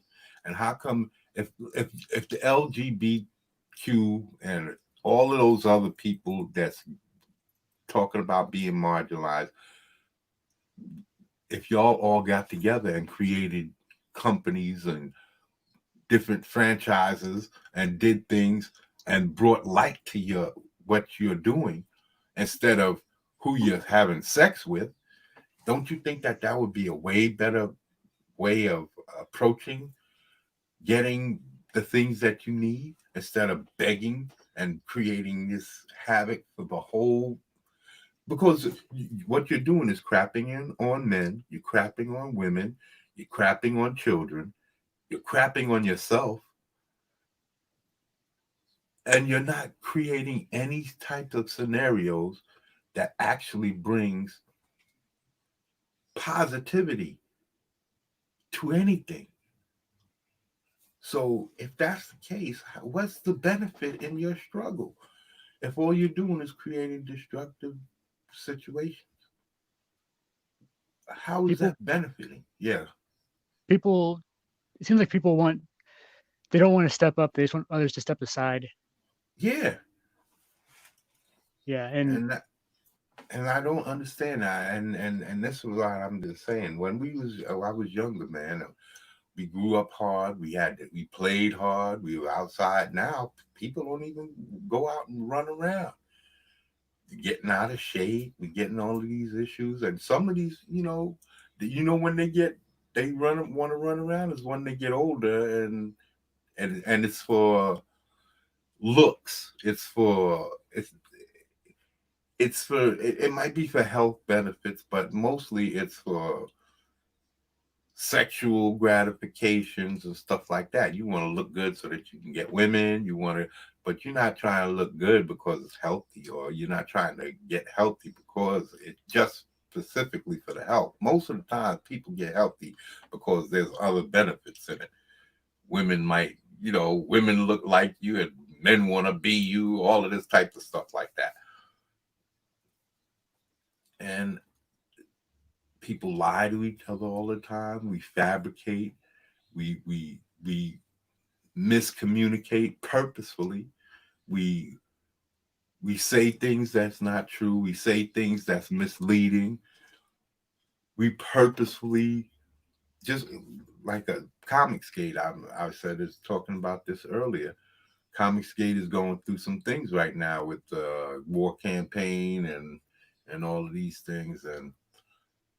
But if you look at it, Comicsgate is free. It's freedom. It is the most free expression of a group that I've seen. Man, I don't know of any group that shows that the type of freedom that Comicsgate has. You're talking about independent comics book creators that don't have to answer to none of these big corporations. And on top of that, they're representing better than these big corporations. And now you have people that come in and say now, oh, we need to start putting laws and rules and have people not do this and not. The only rule there should be in Comicsgate is that the customer is right and the customer decides all of these things. That's the only rule there is. What the customer says, because the customer, if he don't buy your book, that answers all questions right there. It lets you know whether you're going to be a demigod, whether your book is good, whether your put out quality work, whether your art is good. It answers all questions. And when they give you the money, that says that you belong. There's nobody. That's freedom. There's nobody telling you to do nothing. Or nobody over your shoulder. Nobody taking that money out of your pockets and giving you and cutting you off a small percentage. This is freedom. This is and and and and now you have people that's wanting to come in and take control and put limitations. And this is what I'm saying about America. This is what America once was. If you just look back to the 1800s, everybody had the right to walk with a sidearm on their hip. If somebody came on your property, you could gun them down, and that would be it. The law, you was trespassing. That was it. There was no question to it. But now somebody could come into your home, attempt to murder you, and if you harm them and don't kill them, that person can sue you and take what you have. There's people who have been sued by intruders who they've shot, but they didn't die. And they turn around and sue them, sue the homeowner, but they was intruding on their home. What are you talking about? How is this a possibility? That's not freedom. And this is what I'm saying. I'm tired of living and like I said, there's nothing I can do about it. I can't change the world. This is just something that I'm putting out here because we should both be talking about things that's close to us, and my art and all of that stuff is close to me, and then the way I think is close to me because it has a large thing to do with how I tell my stories. The way that I think and the way I process information has to do with everything that has to do with how I tell stories and how I construct stories and how I come up with ideas. And this whole Matrix thing is right up that alley because there's things that you can get out of this for storytelling, even though this right here is something that I feel strongly about because I believe that humans, especially Americans, we have a possibility here to be utterly free, and that means not answering to nobody, not really. It's all on to you. Imagine being able to work on having 3-4 different types of careers, and throughout your life, you can go be a doctor. You can work as a doctor, and then maybe next year you can be an engineer. And the year after that, or 2 years down the line, you could be make films or draw comics or whatever. Just because you have the time, there's no stress on you because you're not going to be getting kicked out of your home. You're not going to starve. If you don't work, maybe the most that can happen to you is that you won't be able to buy the new TV or get a new TV and stuff like that. You know what I'm saying? Because why should you reap the benefits? Because TVs are not necessities. You won't die without a TV. So why should you reap the benefits if you don't want to partake? Now, and even if you're handicapped, there's paperwork and all types of stuff like that. Documents, things that you can do on the computer in order to be helpful. And then there's other people who might not be able to help at all because they're quadriplegics or whatever like that. But we're talking about handy-capable people. You should be able to contribute. And I'm not saying that everything will be able to happen overnight. Of course, it'll take time. It'll take a lot of time to set up a situation like that, to have everybody, the system put in place where people can go online and apply for jobs and have them be available, because everything would, we'd be able to bring back all of these jobs back to the United States. We wouldn't have to worry about curing diseases because we won't have to worry about money, the money factor. Oh, please donate to cure cancer. Why? No, we don't believe in money, so it just takes manpower, and then you could get as many doctors in on the job as possible, right? Because there's no money involved. And the only money will be involved is between the United States and foreign countries. Whatever goods and services we sell, the money would go into a governmental bank account for strictly for allowing Americans to travel abroad for free and to buy supplies for our merchandise. If we can't grow it here or produce it here, then we can buy the supplies overseas and bring it here and then produce and send it back. So yeah, that's what I'm saying. There's a lot of things to this, and if you just take the time to consider, you'll see. I might sound a little crazy, but but I think it's because people are not used to thinking like that. People are indoctrinated into the way that we've been brought up. You got to remember, ever since we were little children, going to school, we've been trained to get good grades, because without good grades, you can't get a good job, and so all of these things just drilled into you, and then you drilling into your children, and then they drilling into their children, and so on and so on, until it's like hundreds of years of people living, talking about, well, you have to have gold. Gold is just metal. It's nothing more than that. We've But shiny. determined. Yeah, it's just shiny. It's really not good for much. And that's yeah, go ahead. I have a crazy question about do you think that the with technology and all this safety that we have today, do you think that we could possibly have child labor? I kind of think that it's Why not? It's not. It's just as long as it's not forced, right. or like they're not working extensive hours trying to produce for this. A few hours here, a few hours there.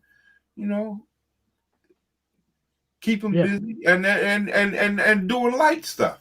You don't have to have them doing nothing crazy. Because at a younger age, children are supposed to be learning, so they would still be getting their education. But once you get into like high school, then it would change, because then you wouldn't need as much, because most of the jobs would then turn to, because you got to understand that the school system is basically a hurdle system. Mm-hmm. If you can't get certain grades, then you can't get past certain hurdles. And this is how you are kept from being a certain status. This is the system that's put in place to keep certain people at grunt level, so that you can work those grunt jobs. And then the tests that come afterwards, because there's tests for school, then there's tests for jobs, like driving a bus for the city. Now you can't tell me that that's some rocket science job. No. Driving a bus, it's not. It just takes how many sessions of learning, and how many times? What, a week? I think it takes them about a week of training to get into behind the seat of a bus. Maybe a couple of weeks, just to make sure, 2 to 3 weeks of rigorous training to make sure that they know what they're doing. And that's it. And you're going to tell me you need to take tests and know every little detail about the operation of a bus, and that you have to go to school to learn that? No, this can be learned with somebody pointing, this is where this is the steering wheel, this is the gas, this is the brake.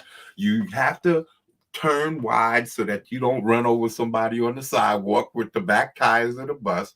These are the types of things that you have to learn. And then once you learn that, you're off and running.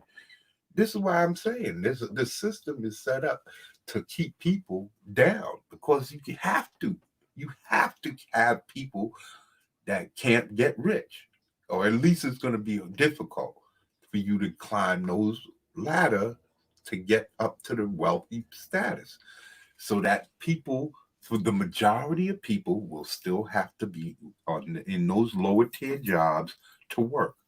And I'm saying that that doesn't have to be necessary. Everybody can work all of those jobs. And the worst of them will probably be start out with the children, the teenagers that's coming into manhood, 16, 17, 18. Those would be the ones who be sweeping streets and dumping garbage cans from like the dumpsters and stuff like that until they get into better, 20s and start getting into the better jobs like construction and all of that, architecture and all of these other things.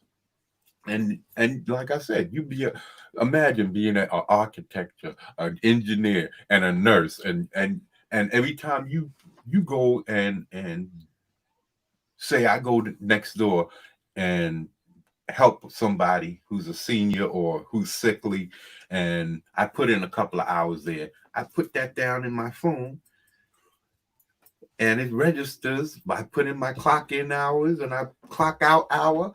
And that goes into my work record, and that builds up for my 3 months worth of work that I put in. Remember, we billions of people.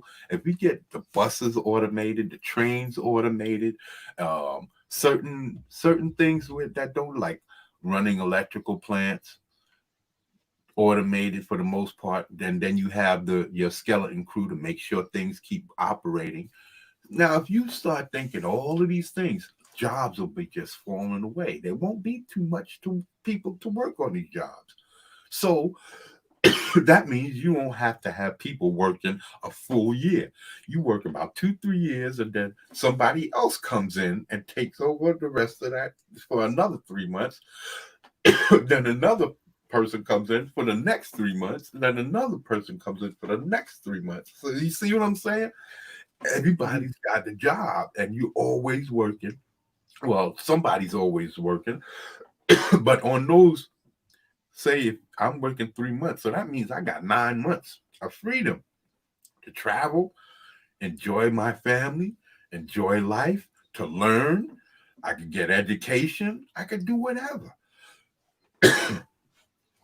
And the thing is that even if you're people who just can't be helped. They're so can't be helped. They just have to be assholes, and they want to take. Well, you have that right now. I'm not promising nothing is going to change. That you're going to make the world perfect for everybody. No, there's always going to be an asshole. There's always going to be that. But what there won't be is the stress and the worry, the desperation. There won't be any of that. And there won't be no need for money, because there's just not any need for it. That system is put in place, but it's no need. If you can't tell me that if you have a home that nobody can kick you out of, and that you can get food anytime you want to, that's not worth it. And you have a job where you barely working. That's not worth freedom. That's freedom. And that's not worth giving up money, giving up that thought of being rich, because that's all it is the giving up, because the majority of people will never be rich in their entire life. So all you really doing is taking from the rich. You're taking away the rich people's that 1% will have to, and they won't even really have to fall back, because like I said before, they can keep their homes, they can keep their mansions, but once they die, they can't pass that along to their children. Their children would get a regular house like everybody else, which would be like an estate. It would be literally like a suite in the Waldorf Astoria, where you got these high ceilings and nice spacious rooms, and you got for one person you have a living room, a dining room, a kitchen, some kind of a studio where you could watch your movies and all of that type of stuff. Or if you're not into a theater, you can have a studio where you can do your work and stuff like that. and just like everybody else has, but you won't have the amount of bedrooms and bathrooms as it would take if you had a family. Then if you had a family, of course you get more space for them. But then when they move out, if you don't feel like keeping that big place, you can move into something smaller. And again, it would be up to you. And or you could move and swap places with someone else and who might want to come and live where you are at. You know what I mean? Just take the time to consider all of these things. I'm not saying that because I'm just one person. I'm not perfect. I didn't think of every little aspect, but you can tell I've given it some thought. So, just take the time, think for yourself. What would it be like if there was no money and people just worked cooperatively? We could have everything we have right now. Everything, nothing would change as far as that's concerned, except for the delivery, how we disperse the products. That's the only thing that would change. There would probably be a lot more warehouse outlets type of thing like that. But as far as McDonald's and all of that stuff would probably all go away because there would be no financial gain.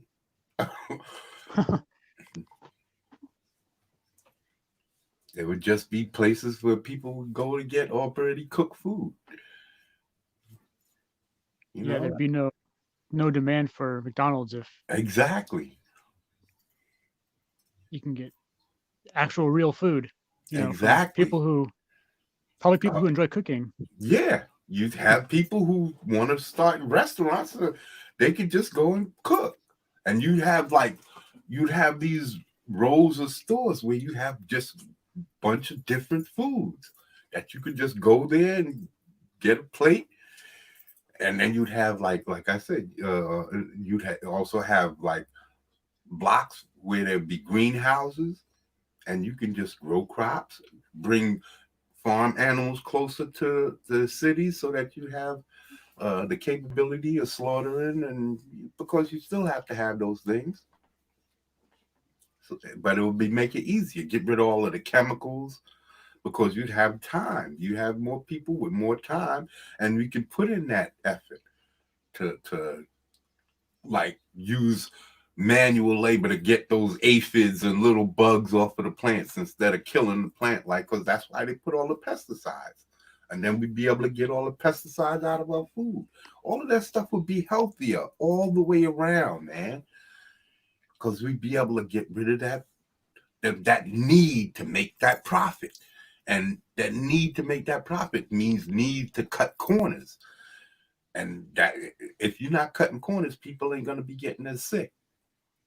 But then there's the bad side to all of that, because there's still going to be overpopulation.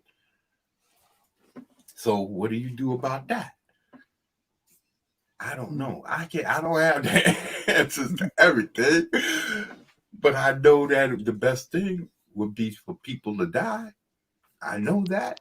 If we can diminish our numbers by if there's 8, I said, I was making a video and I said 8, if there's 8 billion of us, then we need to get rid of at least 8.5 billion. But I meant to say 7.5 billion. That way, the 500 million that's left will have plenty of time to re-establish themselves and rebuild their numbers. But we really need to get out of this whole saving every life as if every life is so precious. Death is precious too. It was an intention. That's why all things kill to live, to survive.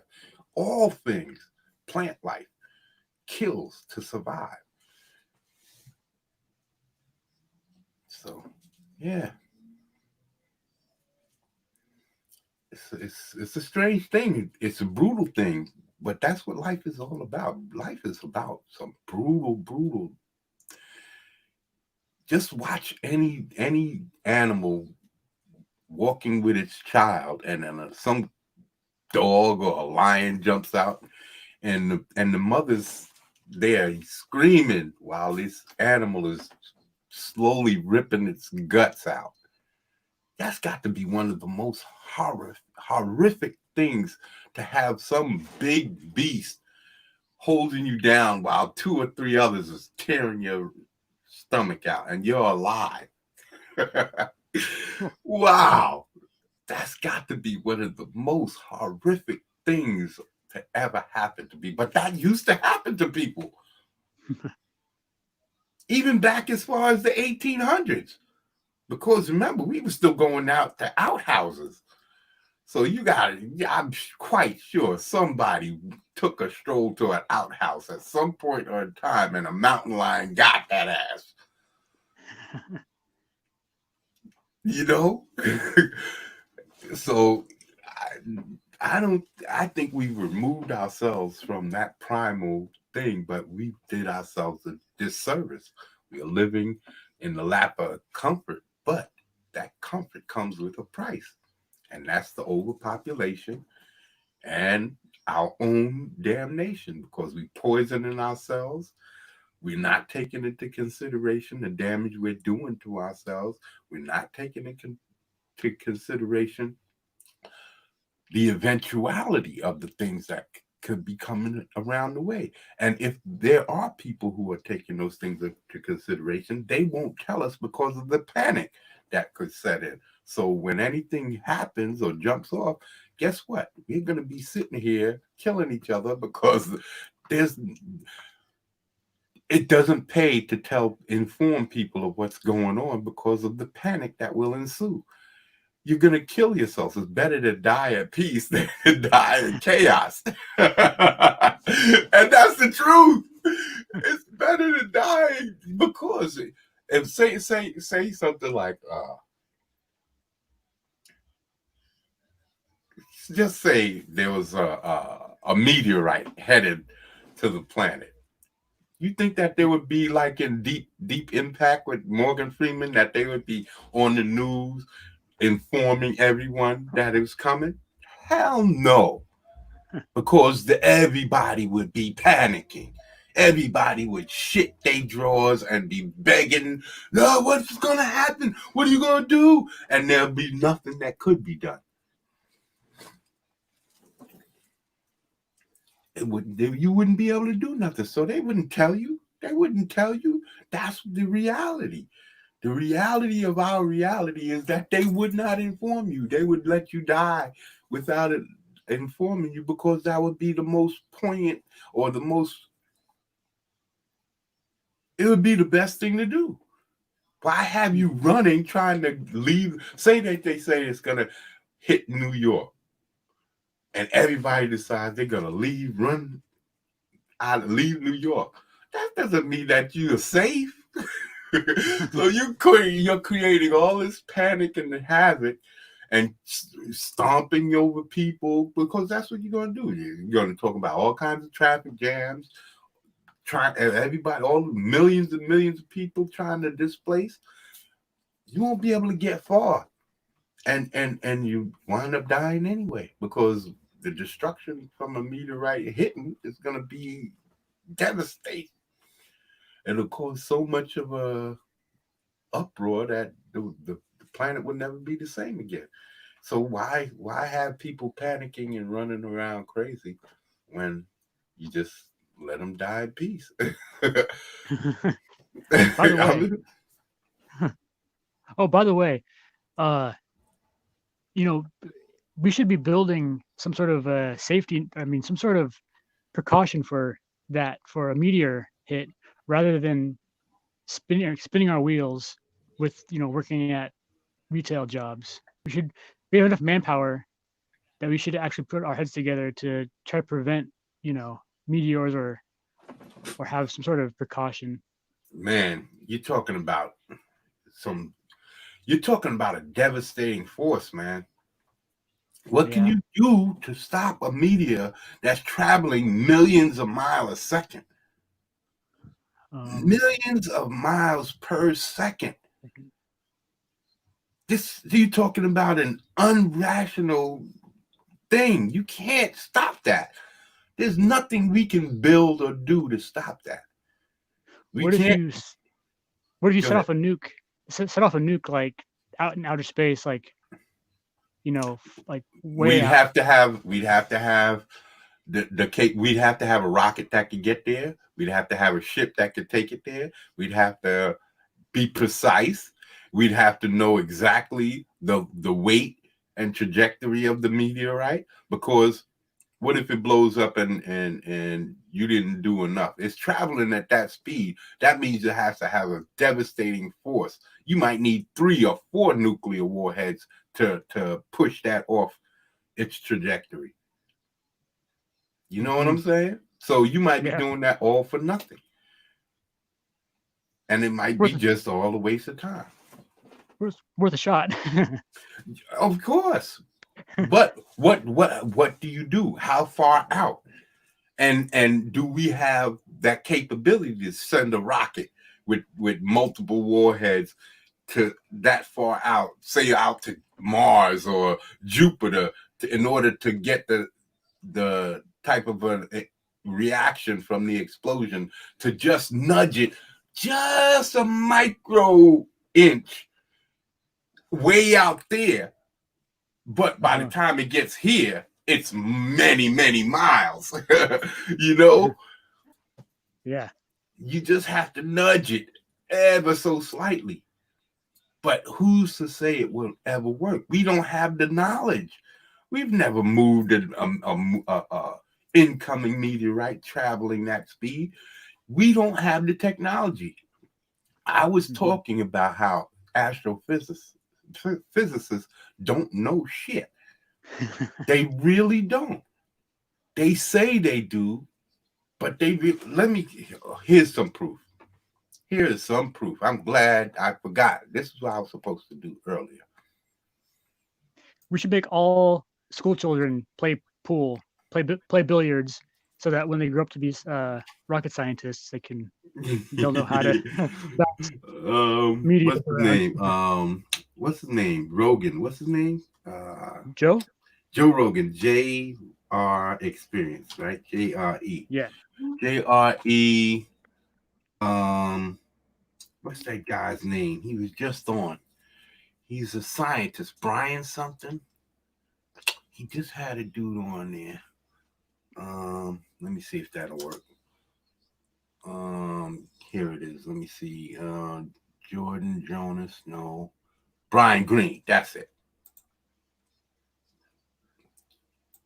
Hold on. I gotta share this. Hold on. Now, we're gonna take y'all to school, people. We're gonna take y'all to school. Now, I'm gonna prove to y'all that scientists, astrophysicists, don't know shit. And it's not that I know more than them. I don't. I'm an uneducated man. I don't know shit, but I do know how to ask myself questions. And I do know that once somebody starts saying if, but, they don't know what they're talking about.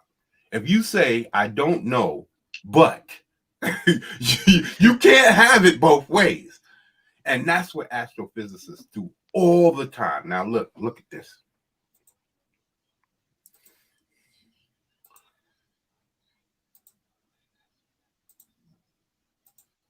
All right.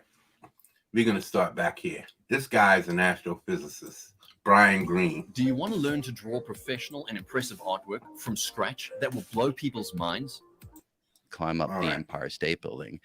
And in that scheme of things, everything from the Big Bang until today, you're about at the 10th floor, 10 to the 10 years, 10 billion years. That's such bullshit. More strange. Like, you can't have biological carbon-based life if it's not for a star exploding. Yeah, I mean, we often, in a poetic way, said that we are made of star stuff. I guess that was Carl Sagan.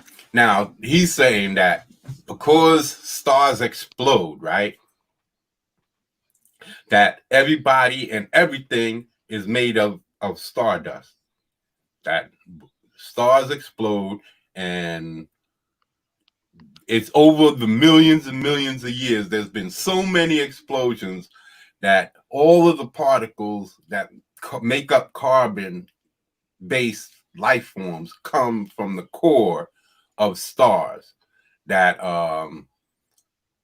when a star is like our sun is in the midst of its life, that the core begins turning into carbon. That fusion of helium and what's the other gas? Helium and something that hydrogen, helium and hydrogen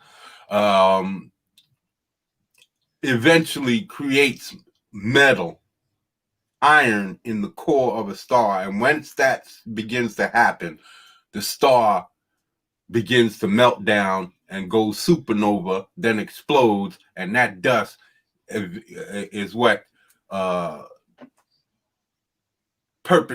permeates the universe, and essentially created all of the planets, all of the humans on the planets, and all life, period, all carbon-based, everything.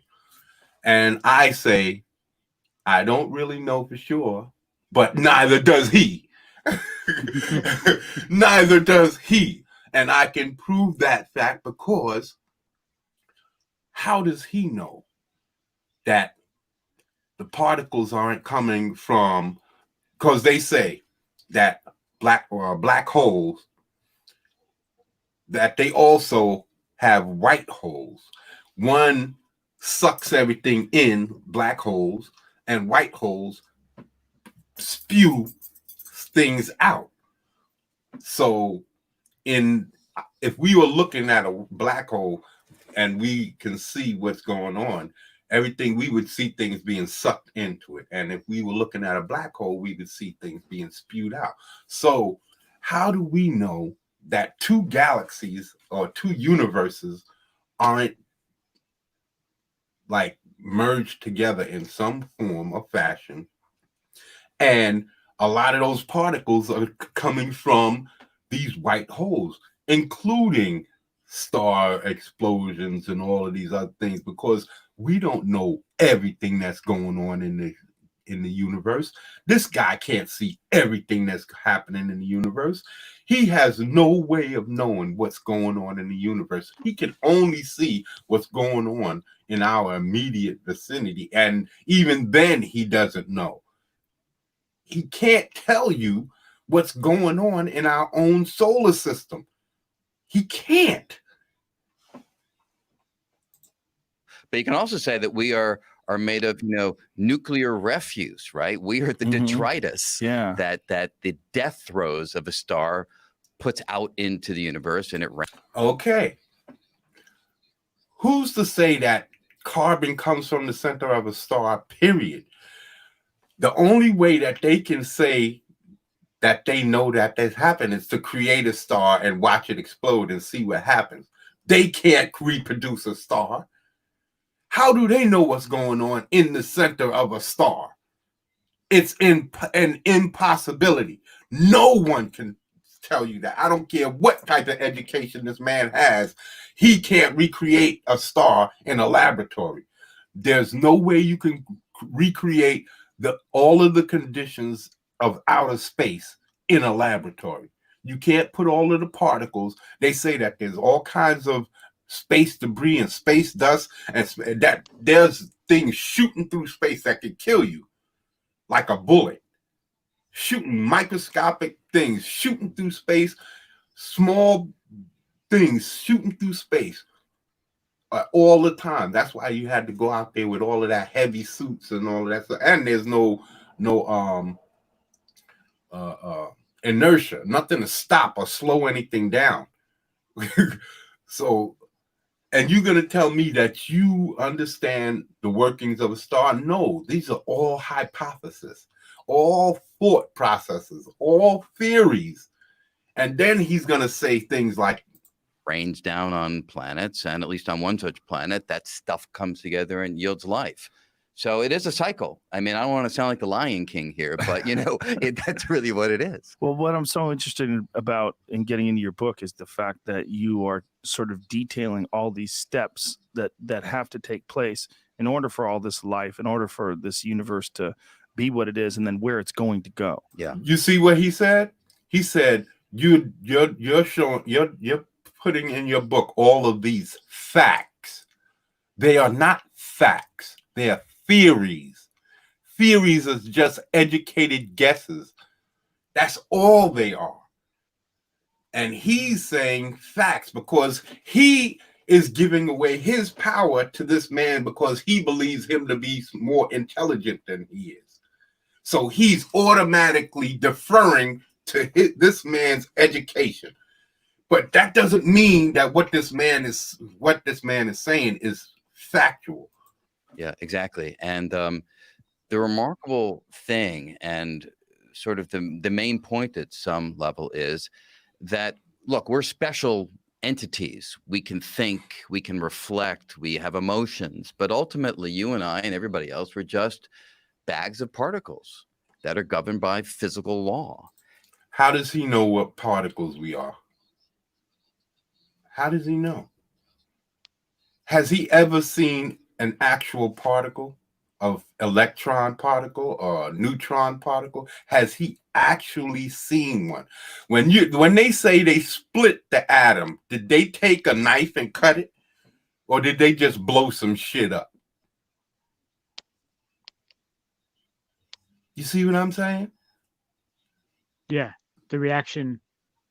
They look at the reaction and then they describe it as something that they did as a surgical procedure instead of just something destructive, and then describing it as something as if they intended it to be. We split the atom. No, all you did is take some nuclear material and put it with some explosive material, and when it blew up, it created a higher yield, and y'all call that splitting the atom. But did they actually, in a laboratory with some super electron microscope, because you got to remember, an atom is super. It's supposed to be. We don't know. We're taking their word for it that they dealt with atoms, right? That they know, seen an atom, that they know what atoms are, and that they know for a fact that an atom is made up of a nucleus, an electron, and a proton, and you know what I'm saying? Yeah. It's taking their word for it. We don't know that they actually seen these things. They have made educated guesses, and then they put it out as factual. And so there's this continuity between the stuff of the world, the inanimate stuff of the world, the inanimate stuff of the heavens, and us. We all come from the same fundamental ingredients and the same fundamental laws. Now, some people find that and what laws are they?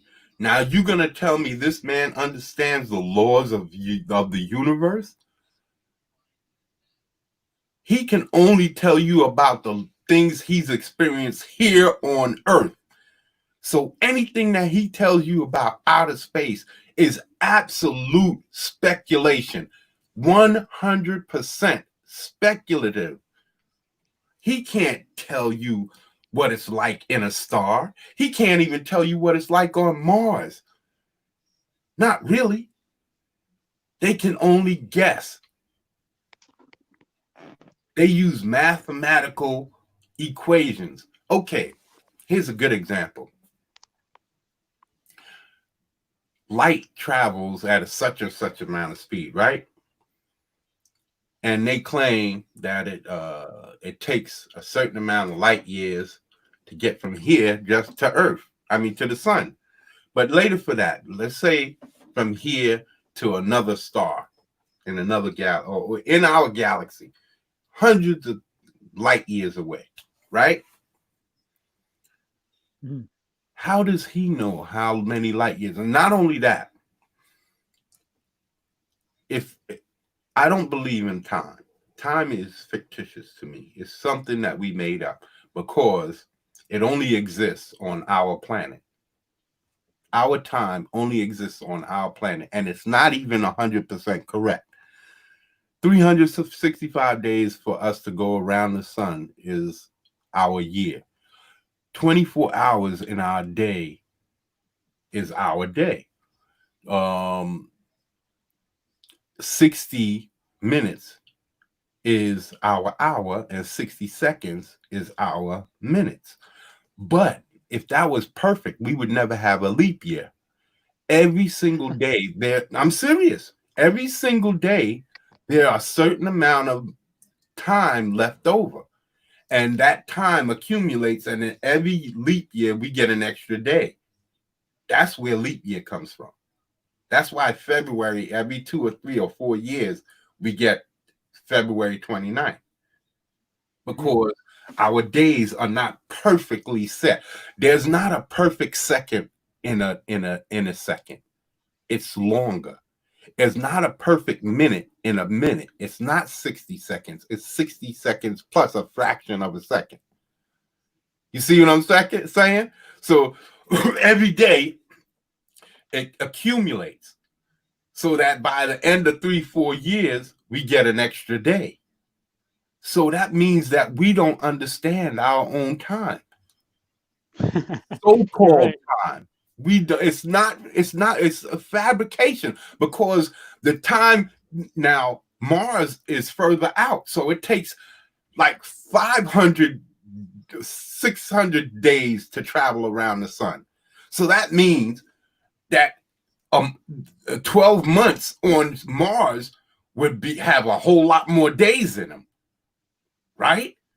And that means that the seconds would have a lot more seconds in them, and the minutes would have a lot more minutes, and still it wouldn't be precise, because we don't know if the planet travels around the sun at a consistent speed. We don't know these things. We're just guessing. We're only guessing because we know at this time next year the season is going to come back again the same. This is why we know.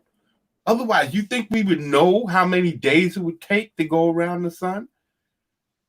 We have no way of seeing this.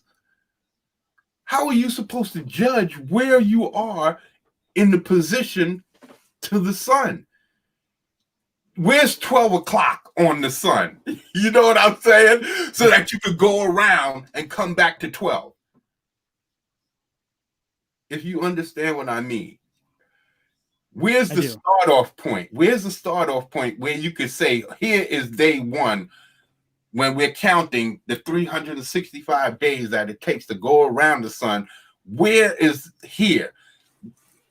Can we look up and say, okay, we are here in relationship to the sun, and we are precisely at this angle in relationship to the sun, so we know at this precise moment in time, this is second one of the 365, so that when we come all the way around and back to this precise space, we can say, okay, so now we know that it took 365 days and a couple of hours.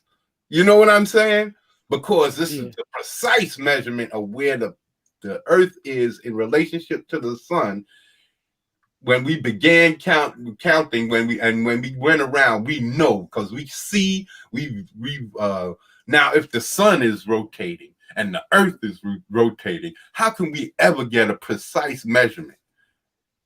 It's rotating and moving. And then the solar system itself is moving through the universe as it moves through the galaxy. Because the galaxy is moving through the universe, and we're going around in the galaxy. We're rotating around in the galaxy. So all of these movements, there's no way that we can see where we are at any given time. So we're just going by the 365 days and the changing of the seasons. Oh, it took this many days to come back to this precise change of the weather. So we gotta say, after a certain amount of time doing that, okay, it's consistent. It's 365 days.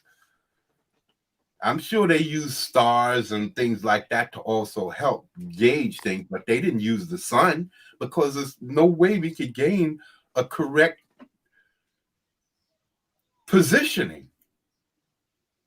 And that's what I'm saying. This guy, he's saying things, but listen to him when he starts talking about the ifs and the buts.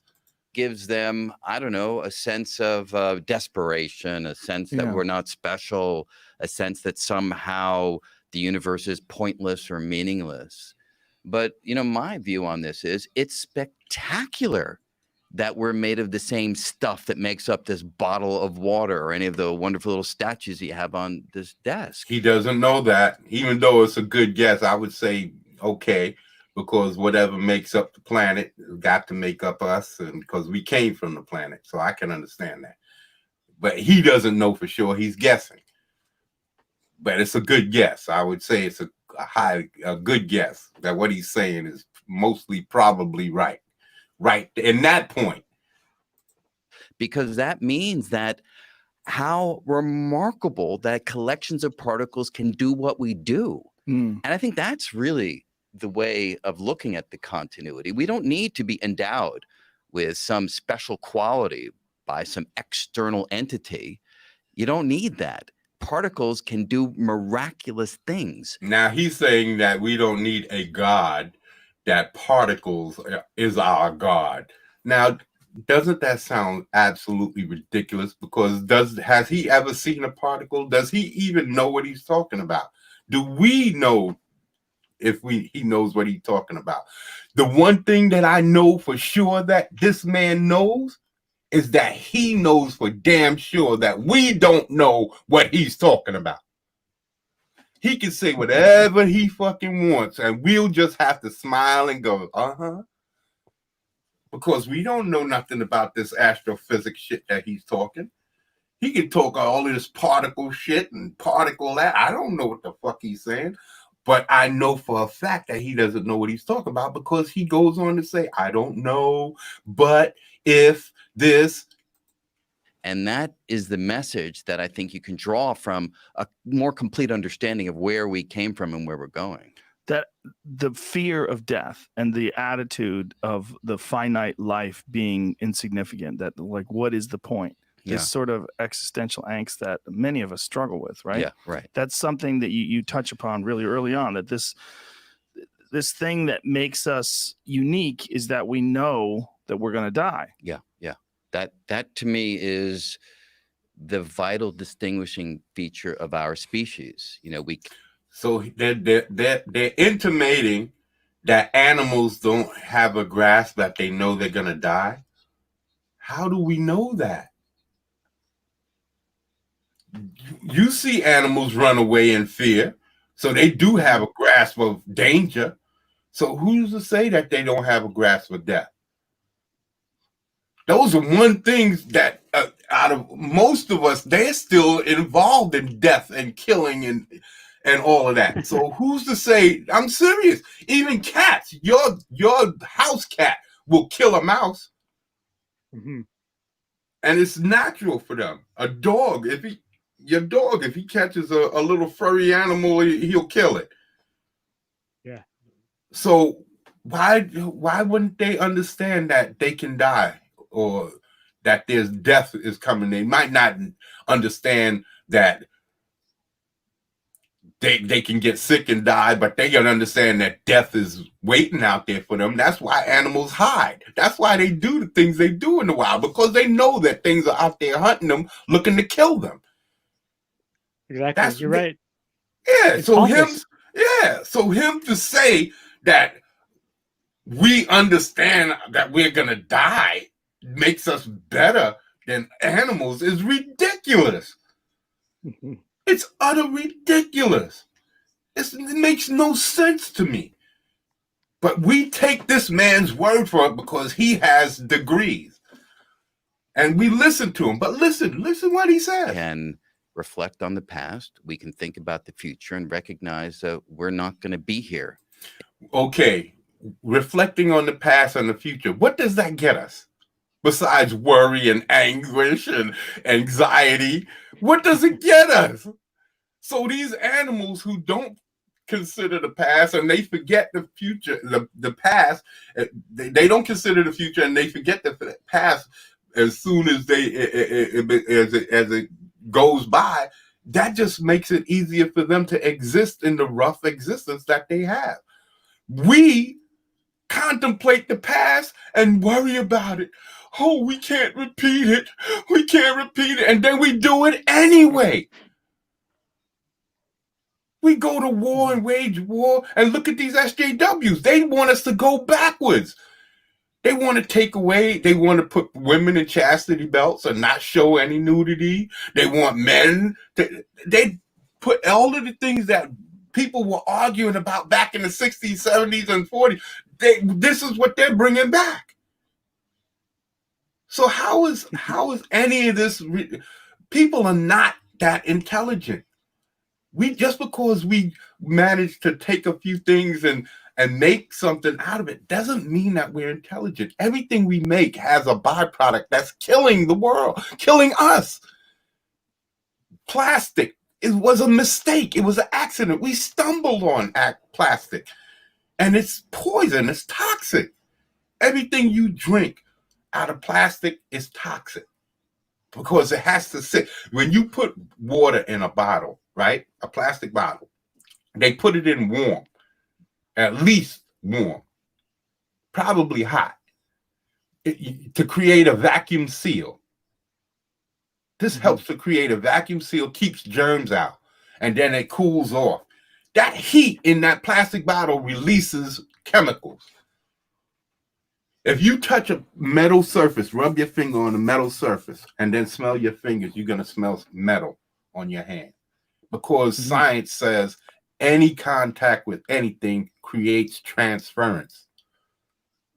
So that means any chemicals in these boxes and these forever chemicals, all of that stuff. So how are we so brilliant when every single thing we make creates something that's critical to, in some way or another, to creating hazardous materials for us? Everything. Plastics, all the plastics that we've ever done. The clothes that we put on our backs, we don't have the hair that we used to have. We used to be able to survive the winters and everything just with our natural forms. But we don't have that hair no more. So now we depend on man-made materials to protect ourselves. We used to build calluses on the soles of our feet to walk over the land. Now we have to wear shoes because our feet are so soft and tender, we can't handle it. We would cut up our feet. Dogs, you ever seen the pads on dogs' feet? That's what our feet were supposed to look like. Hard, rough, and tough, just like the pads on the bottom of a dog's foot.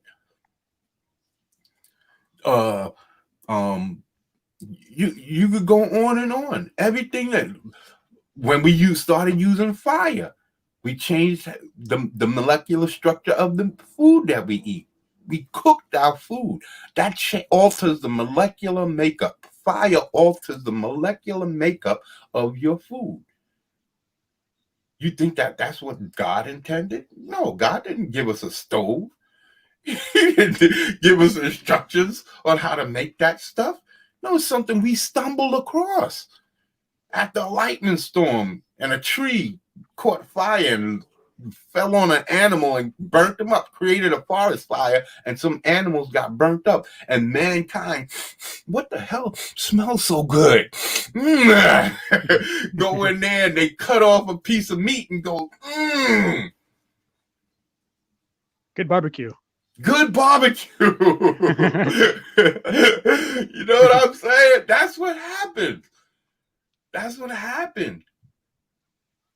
Now, doesn't cooking meat make it last long? Make it last longer? Preserve it. Yeah. No, not necessarily. You have to dry it out. That's why it's called jerk meat, because it's dried out slowly, so that if you just cook it, and it's gonna rot. Yeah, you have to dry it out, so get rid of all the moisture. So, like preserving, we put these preservative. We got cooking or making jerky and using spices to preserve food. Yeah, but it was always intended to be eaten raw or right then and there. Right then and there. It wasn't meant to be preserved. We wasn't meant to cook food and preserve it, because that's why we can't eat raw foods no more. It'll make us sick. Because all of the bacteria we cooked away, all of the enzymes and bacteria we used to feed ourselves back in more primitive times, we used to be able to go to any watering hole and just drink. How many Westerns have you seen cowboys just go up and throw their canteens into the river and drink out of? But now we go to a river out in the wilderness and just throw our canteens in the river and drink out of it. We get sick because we don't have the enzymes in our stomach. That means we devolved. We are getting weaker. We're not adapting to our environment and adapting and getting stronger so that we can survive. We've altered our environment to make things easier for ourselves. So that means we've gotten easier. That means we've gotten weaker. So our intelligence, name one thing that our intelligence have gained us, really, truly. Nothing. Not one thing. Our education isn't really good for nothing. We're just destroying ourselves. We're overpopulating the world. We're living longer, yes, but maybe we're supposed to die younger. Gives other people a chance. Our numbers are supposed to be kept minimalized, but give others a chance so that the whole world can benefit.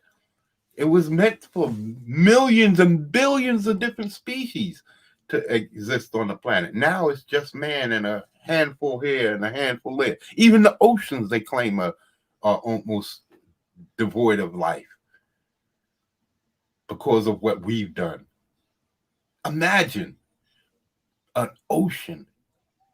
3/4 of the earth is covered by water, and we've destroyed it to the point, and not in just and unless like in about 100 years. That's all it took. 100 years. Because we wasn't dumping shit in the ocean like that back in the day. We was traveling a lot, but we didn't have the garbage that we had back then. We didn't have the garbage back then that we got now. It wasn't disposable shit that you just threw away. It was wood. Shit that decayed naturally. Everything was made of wood and metal and iron. Stuff that just decayed naturally. It didn't harm the environment. But now we got all these man-made materials that don't go away. Plastic bags that don't go away. Everything we do is destructive. Everything. Listen to this guy. In the future, at least for some period of time. And it's an idea, and its powerful motivating influence is one that has been explored throughout the ages. Otto Rank was one of the early disciples of Freud, who ultimately broke with Freud, developed this thesis that our awareness of our own mortality is one of the driving factors in what we do. And then when I was, I don't know, he said he said he developed this thesis. What he's told you is he came up with an idea. That's all he said. That's all he said. But we listen to that and say, oh, he came up with a thesis. Man, this guy's brilliant. His people are brilliant. This is the way we think about people. We don't think about what they're saying to us. Hold on, I think I could catch something. Reverberations that would echo out for many, many years to come. That's interesting. No. Sounds forced. That was only an hour. By the way, away from yeah. Did that torch? This guy's like an expert, supposedly. You know, he went to school and like you say, it's all just things that he's thought of, made up, is guessing. It's all guesswork. Is it possible that Joe Rogan also, you know, Joe Rogan is not a schoolboy, whatever. He's works out. He's more or less just like me and you. Yeah. But he thinks of crazy stuff, and he might have thought of he may have thought of all this astrophysicist stuff. He read the man's book. Yeah. So any opinion he has is basically what he's gonna get from this man. That's why he's so amazed with the man. See, I've never read any of these guys' books. I've watched the TV shows and I've listened to them, and I've always heard the TV shows. These guys, in one episode, they'll talk about the sun and the particles that are always coming from the sun, and there's always some kind of particles, and then they'll talk about in the next episode how they're looking out into other galaxies and seeing otherworldly planets. But hold on, you was just talking about all of these particles and all of this debris, and then around our solar system there's all of these meteorites that they call the Oort cloud, and we're looking through all of this. Then what about the other solar system that they claim to be looking into? Is that covered with all of these meteorites or Oort cloud? So you're telling me we're not only looking through hundreds of millions of miles through so-called time, because they claim that when we look through time or through light years of space, we're actually looking backwards into time because it's so slow. By the time light gets here from there, that we're actually seeing millions of years into the past. So the light that we see from a star is actually millions of years from the past. That light, it took so long to get here, millions of years to get here. That's what that image that was beamed out at that millions of years ago just finally got here now. And that's the image that we're seeing. We're not seeing what the planet looks like at this moment in time. We're seeing what it looked like millions of years ago. It could be dead for all we know. Exactly. So now you're telling me all of that, plus all of these particles flying from through the universe, the void. Then we're looking through all of these meteorites, and then who knows what's on the other end we're looking at. And then what about everything in between?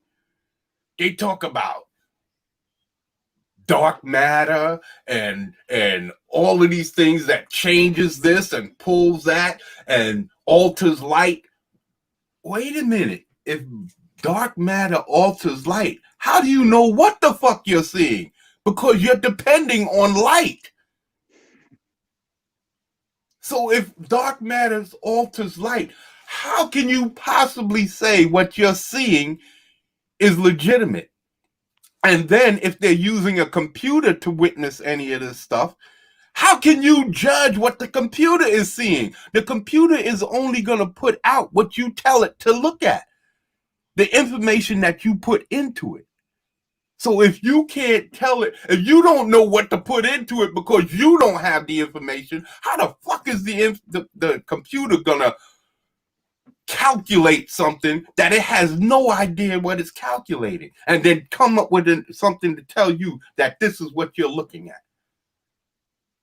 But this is the things that they tell that they do.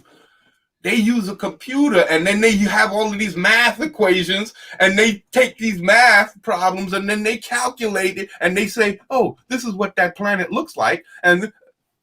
But we can only see the planet when it crosses in front of the star. How do you know how close that planet is to the star when we're millions of light years away and you're just seeing a shadow flick across the daggone screen? If you're seeing it, that's if you're seeing it and not the computer. Right. So it's how like can you go ahead? Oh, it's like people are enjoying a meal and then guessing the ingredients almost. Yeah. Yeah. But he's not even guessing the ingredients because he didn't have the whole meal. True. He doesn't have the whole information. He doesn't have all the information. He only took one bite.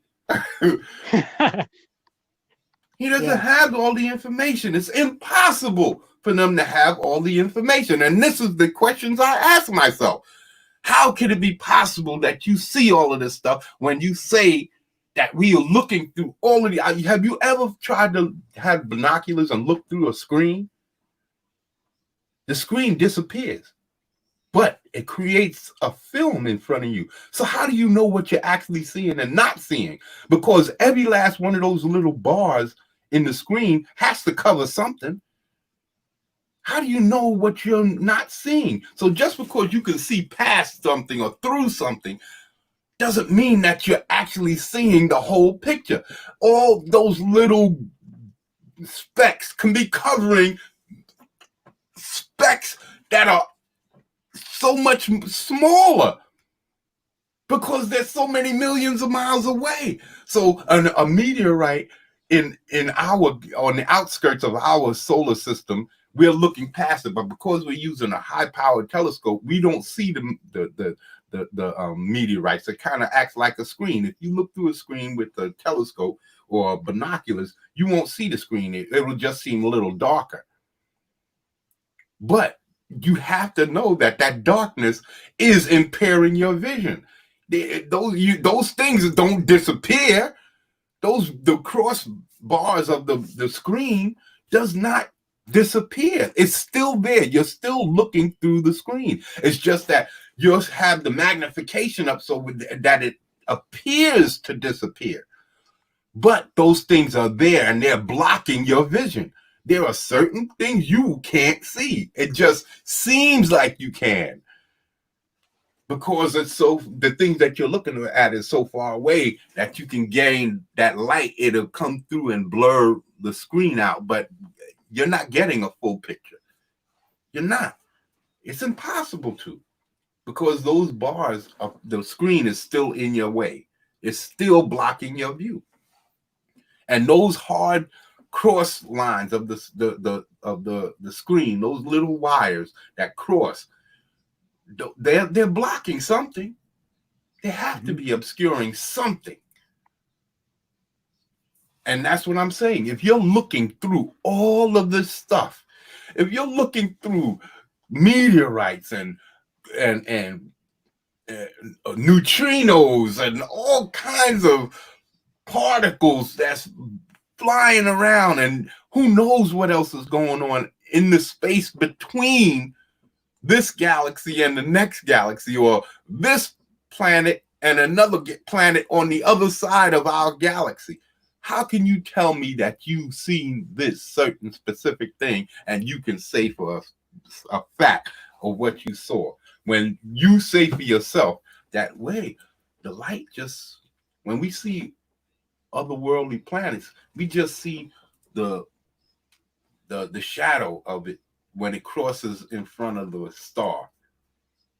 So then you're not seeing shit. You don't know how close to the planet, but they say, hey, we see Jupiter-sized planets and they're close to the sun. How can you see that? How can you possibly, and this is what I need to ask these guys questions. I would debate them and I would ask them questions.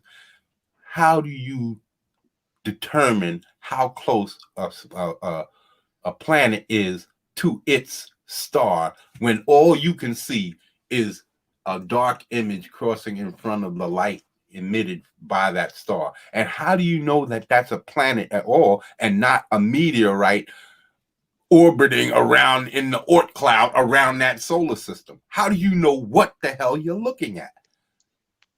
And this is why I say people just give up and say, hey, he's got the education. I don't have that education, but I'm not a stupid ass. I ask myself questions, and I ask questions of the people who talk. I don't give up my power, and my power is that I'm a brilliant thinking individual, and just because you have an education doesn't mean I can't ask questions and figure that out and find out things and know what I'm at, know that the questions that I'm asking have legitimate queries that can't be answered. They can't. He can't answer those questions. I don't believe it's possible for him to answer those questions. Mm-hmm. To you somewhat? I mean, is that something that... Go ahead. Well, as you said, it's just all educated guesses, but educated guesses aren't facts, and they're not the truth. That's right. But they'll say, you listen to how they talk. it haunted you? Was it in your head all the time? Not really. But an ultimate ambition. But ultimate perhaps? ambition, yeah. For sure. And look, I think when you're doing any work whatsoever, the day to day, the moment to moment is a grind. I don't know how you find it in the work that you're doing, but if I'm working on a research project, even if in principle the ideas are grand and wonderful and bold, the moment to moment is calculating away. It's trying to figure out that equation. It's putting that equation on a computer. I mean, you see, it is not. They use equations to calculate. So if you use time to calculate distance, because rate time time equals distance. So if you using time, and I've already said that I don't believe in time, and I've given my reasons for why I don't believe in time. And if those reasons are valid in any way, and you're using time to calculate your formulas that you use in coming up with your theories, because that's how if the balance is out, then that means that their theory holds weight, and it can be claimed to be a valid theory. So if one of your numbers are wrong because it doesn't exist, time doesn't exist, then that means everything that you calculating using time is bullshit, doesn't it? If time is just a fabricated thing that somebody pulled out of their backside, then that means everything that you calculate using the formula having time in it, whatever the formula is for time, then that means that you are absolutely full of shit. And that everything that you say is full of shit. Because if time doesn't exist, then your calculations don't exist. Because you don't have all of the numbers. It's impossible for you to be able to calculate what you're trying to calculate without having all the numbers. That's one thing I know about math. You have to have, math is precise. You can't guess with math. It's a precise thing. 1 and 1 equals 2. There's no other way. It doesn't come up to 2.5, 2 3/4, 3, none of that. Not sexy. It is not something that has that glorious quality that you might ultimately describe when you're finished and you look back and you think about the implications of your work. The moment to moment of almost anything that you do is a grind. Yeah. So I think that's ultimately what is the driver of whatever you're doing in your life, the moment to moment. But yeah, there was certainly a part of me that would have a desire, a hope that the work would reverberate in a powerful way. I think that's true for most physicists. That notion that you can sort of sit at a table and think and change the way we understand reality, the way Einstein did, the way Schrodinger did, the way Niels Bohr. Get out of it, Schrodinger! Oh my God! You ever heard about Schrodinger's cat? I think I talked about it. Schrodinger was a physicist, a theorist, and he theorized that if you put a decaying particle, some kind of nuclear radiation in the box with a cat, and you knew that in between a half an hour and an hour, that cat's supposed to be dead due to this decaying particle, this nuclear radiation, or whatever kind of radiation, some kind of radiation that's guaranteed to kill a cat. That if you put this cat in the box with this particle, he didn't do it. He's just a theory. That before you open up the box to see whether the cat is actually living or dead, that cat exists both as alive and dead at the same time. That's what Schrodinger was famous for. And I looked that up online on YouTube, and Schrodinger didn't believe it himself. The theory was so preposterous that he quit being a physicist because it was so outlandish. Now, if you know that the cat is going to be dead within from a half an hour to an hour, and you open it up, and you just before an hour hits, you were ready to open up, and you theorize that that cat exists both as alive and dead at the same time due to some quantum mechanics bullshit, you are talking a lot of nonsense. The cat is dead. It was dead the moment you put that radiation in there with it, because it's poisoned and it's gonna die. It doesn't matter if it's on just barely holding on to the ends of its life. It's dead. And you've already done the damage to it. I don't care what you're talking about. That's like saying if a tree falls in the woods, does it make a sound? Of course it does. What that Schrodinger thing assumes that man has to witness it in order for it to be fact. It makes man the ultimate being, because if man doesn't witness it in some kind of way, then it ceases to exist. This is what that says. This is what those two things state. If a human is not around to witness the felling of a tree, that the sound it makes does not exist. How is that possible? Since when is man's witnessing of an event make the event happen or not happen? So you telling me if a volcano explodes and because nobody's there, it didn't explode? It's stupid. It's an utter ridiculous thing. But these are the things that these guys come up with.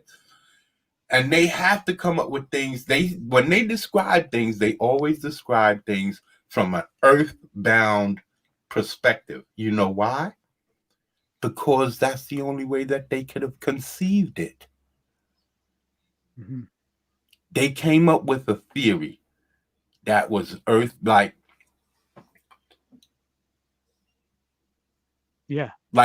like firing a bullet into a piece of concrete simulates asteroid hitting the planet. It doesn't. There's no atmosphere around that piece of concrete you fired the bullet into. That bullet wasn't traveling at millions of miles an hour. You're gaining very little knowledge on something. You're not simulating what actually happens. That's why I say there's no way that you could recreate a star in laboratory conditions. You might be able to put helium and hydrogen together and create some kind of a fusion, but are you creating the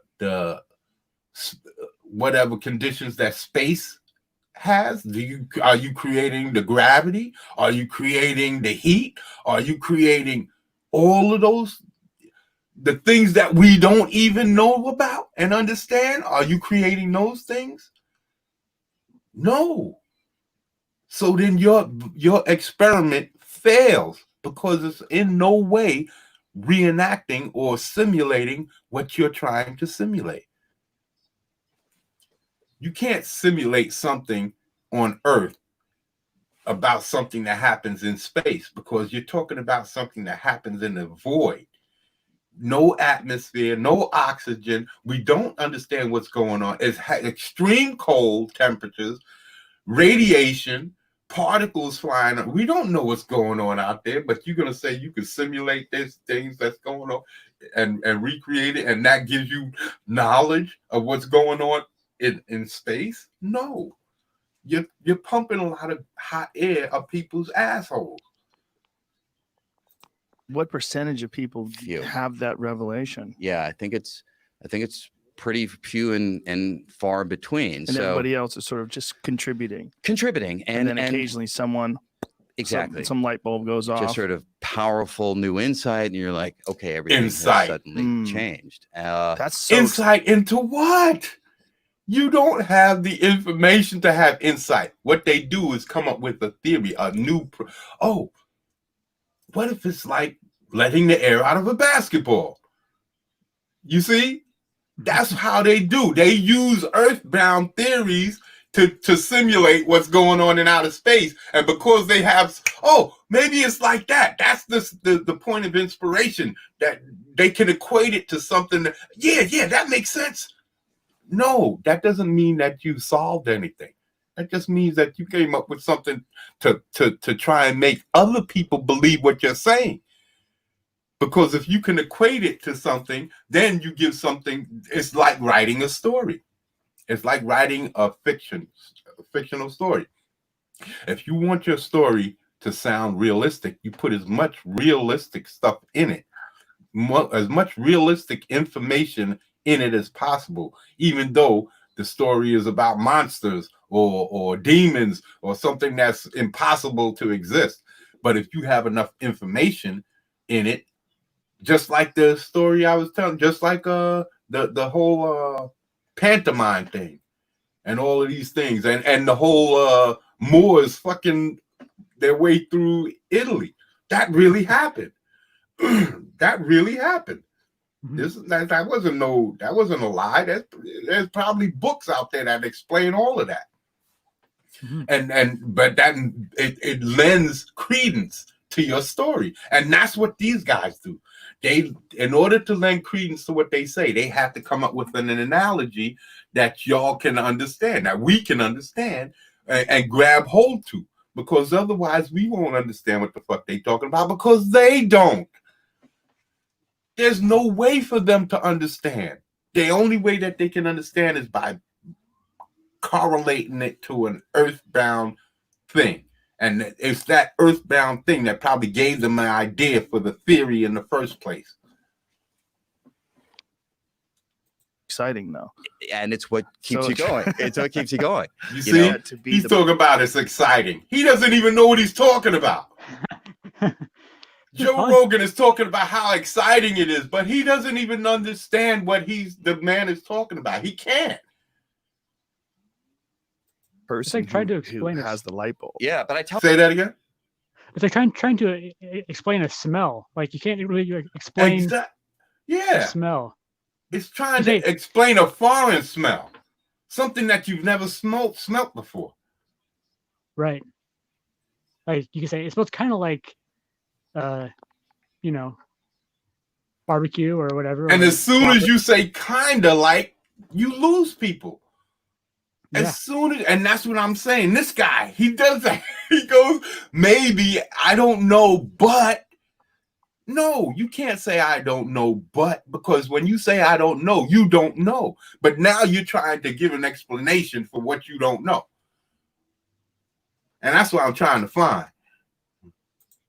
Because the Earth and the object pull on each other. Here we go. Gravity that doesn't even apply in other environments that are configured radically differently. Whoa. Hold on. That's of time itself. That there we go. See that himself had a wonderful analogy to get this across. He said, look, I'll dress it up a little bit. Imagine you're walking on planet Earth and you pass by someone. You say, hey, can you point me? See, now this is the analogy. They're famous for that because this is the only way that they can understand it. So this is the only way that they can get you to understand it. They always have these earthbound analogies because there's no way that they can understand what's going on out in space because they've never been out there. In the direction of north, I want to walk in the northward direction. They point you, continue to walk, you pass by somebody else, say, hey, which way is further north? And they point you in that direction. But when you get to the North Pole and talk to somebody there and say, hey, how do I go further north? They look at you and say, whoa, that question doesn't mean anything because this is where north begins. There's no notion of going further north than the North Pole. And it could be that spatial metaphor applies to time. Okay. that spatial metaphor, that person that's waiting up there at the North Pole, how the fuck does he know that he's at exact north?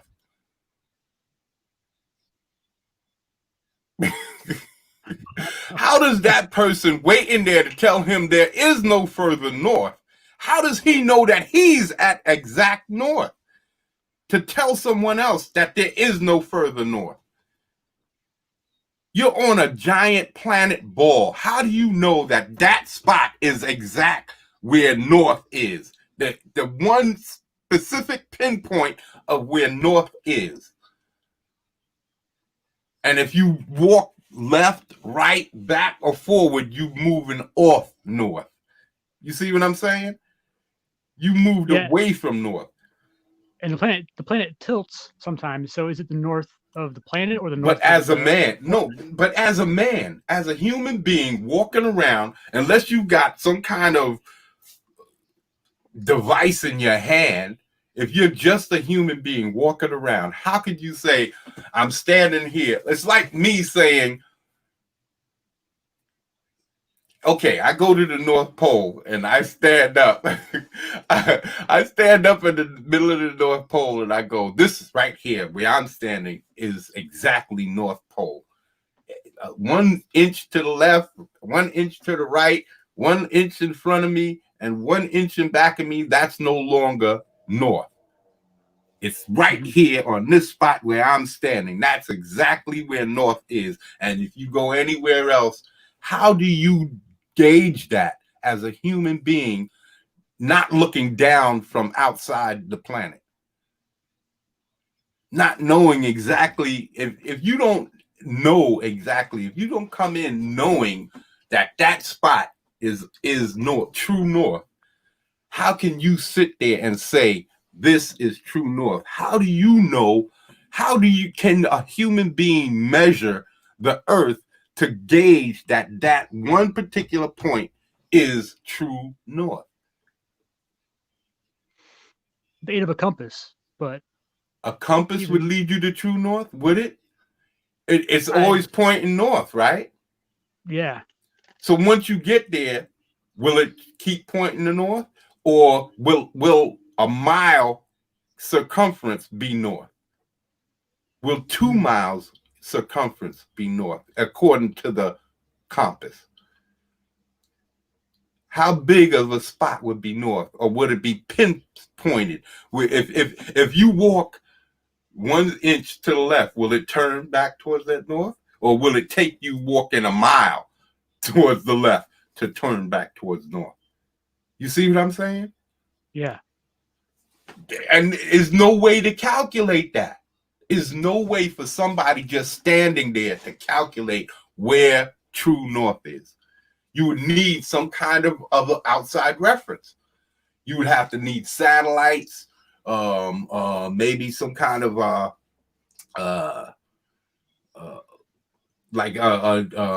do you call those in your car to show you where the GPS. You would need some kind of GPS. But to say that you could just stand up, maybe, because from what I understand, the ancient Egyptians used to do that. They calculated stars and all of that stuff down to where they could pinpoint a location on the planet using the stars.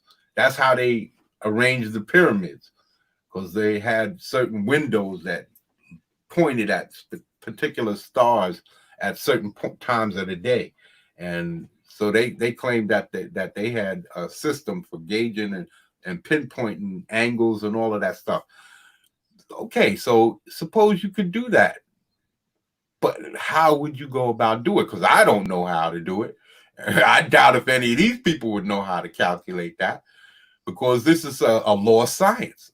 People that that's all they had. But now we got some other things. We don't worry about those old technologies and rationalities. We just keep on moving. But who's to say that this guy's right? Time. Talk about 1 billion years ago or 10 billion years ago. But if you go to 13.8 billion years ago, the Big Bang, that may be where time started. And you can't go further back in time than the very origin of time itself. Now, how can he possibly say that? How can he possibly say that? He said a lot of things wrong. He said a lot of things wrong. North begins. There's no notion of going further north than the North Pole. And it could be that that spatial metaphor applies to time. Talk about 1 billion years ago or 10 billion years ago, but if you go to 13.8 billion years ago, the Big Bang, that may be where time started.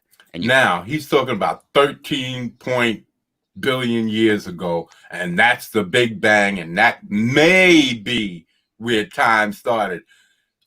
How can you say maybe? You shouldn't be saying maybe if you're a scientist, because you just said that you don't have a clue what the fuck you're talking about. Isn't that what he just said? Because that's what I gathered. He said it may be. That means you don't know. He's saying it's a possibility. That means you don't know. You don't have any facts. And not only that, 13 point. How do you know when the Big Bang happened? If the Big Bang happened, because they don't even know that the Big Bang happened. This is all speculation. And that speculation came from hearing some noise over a radio telescope back in the 60s. And they said that it was background noise, and that background noise came from the Big Bang. Get the fuck out of here. From 13.8 billion years ago, it's still making noise? And it can't possibly be anything else. Like they say, like in other words, they say that the sun, it makes so much noise, it's unbelievable. Because of the churning of all of that shit and all of that stuff's going on the surface of the corona and all of that, that the noise level is unbelievable. And that noise is so loud that it also contributes to the heat. Now you're going to tell me, and this just comes from me watching those shows, listening to what they say. And like I said, I didn't get into it to learn something. I got into it to create characters. I wanted to learn extravagant words and terminologies from outer space and things and about stars so that I could create characters for my stories. So I started getting into watching all that. I've always watched nature shows and stuff like that, and I've always been fascinated with space, but I got heavy into it into the 90s because I needed to learn more about my characters, and all of these characters I've created came from me watching from a lot of these shows and TV programs and just coming up with a lot of different ideas. But in doing that, I'm listening to these people and they're saying all of this shit like maybe, and I don't know, but, and what? You're supposed to be scientists. And then one time I called up, I got on the computer and I called up, I asked a astrologist or astrophysicist, and I left my number, and maybe a month later, somebody called me. And I'm like, who's this? And he said he's a professor from this college, and then somebody called him. I was like, oh, I don't know what you're talking about. Oh, you're an astrophysicist, you out of space and all that stuff. Yeah, that was me. I just wanted to ask some questions. And I started asking him questions, just like the questions I'm asking now. And he started going, I don't know. And we don't know. And tell you the truth, we don't really know. And this is a lot of theories and speculation. And I'm like, man, because the way these guys are talking on the channel is like they know what they're talking about. Even when they say they don't know, they go right, they follow it up right behind it. They go, we don't really know, but what we do know, no, that's bullshit. You don't know shit. Because if you knew anything, you wouldn't be saying you didn't know. You can't say that you don't know and then start giving explanations about the things you do know, because you don't know. You don't even know what time is. They don't. And just for the same reasons that I've explained. You can't have time existing on Earth as one thing and on Mars as another, and on Jupiter as another. And he talked about 13 billion years ago. That's a lie too, because they say that the Earth was once closer to the sun, that over the years, the millions of years, that it gradually shifted, and that's why Mars is uninhabitable now, because it was once in the Goldilocks zone where we are, and it slowly moved out due to centrifugal force. The planets going around the star and going around the star, just gradually being pushed out away from the star, being thrown out away from the star because of the force of it being whipped around the sun, even though that's not supposed to be a thing, because there's no inertia. That means there's no force pushing you away. It's not supposed to be any force out in space that pushes you away. Like if you're in a car in outer space and you have a sudden stop, you shouldn't slam into the windshield, because there's no inertia. There's nothing carrying you forward. When on Earth, you have atmosphere. You have atmosphere and air molecules and particles that push you around. Wind could blow you. You have pressure on your body at all times. So when the car moves, that pressure pushes you back into your car. When your car takes off, the inertia is that pressure from the atmosphere pushing you back into the seat. And there is no atmosphere in space, so there shouldn't be any inertia. So how can a planet be forced out because it's going around? That's what I'm saying. You can't. I'm not a brilliant person, but I'm not a stupid thinker. I use my mind. And I listen to the shit that they tell me. And they say it in one episode, and then in another episode, when they're talking about something, they all of a sudden the information that they was talking about in that last episode don't come into play. So it makes what they're saying now more viable. But as soon as you start adding some of that other stuff that they put in there the last episode, all of a sudden you got questions. Hold on a second. You ain't talking about those particles and all that stuff. So how are you talking about picking up this and grabbing that and seeing this, but you're not talking about these particles? Wouldn't those particles get in the way of you seeing these things? But I can't ask nobody. So I have these questions. Can't go further back in time than the very origin of time itself. That freaks me. What do you mean the origin of time? If the planet was closer, right, at some point in time, that means the year was shorter, right? So then it's no longer 18 billion years. It's shorter than that, because a year would be shorter as the Earth gets closer to the sun. So how can it possibly be 18 billion years? Somewhere those numbers get skewed. You see what I'm saying? And this is how they can't fuck with my thought processes. This is why I say I don't give up my power to no man, because just because you're an intelligent person doesn't make me a dumbass.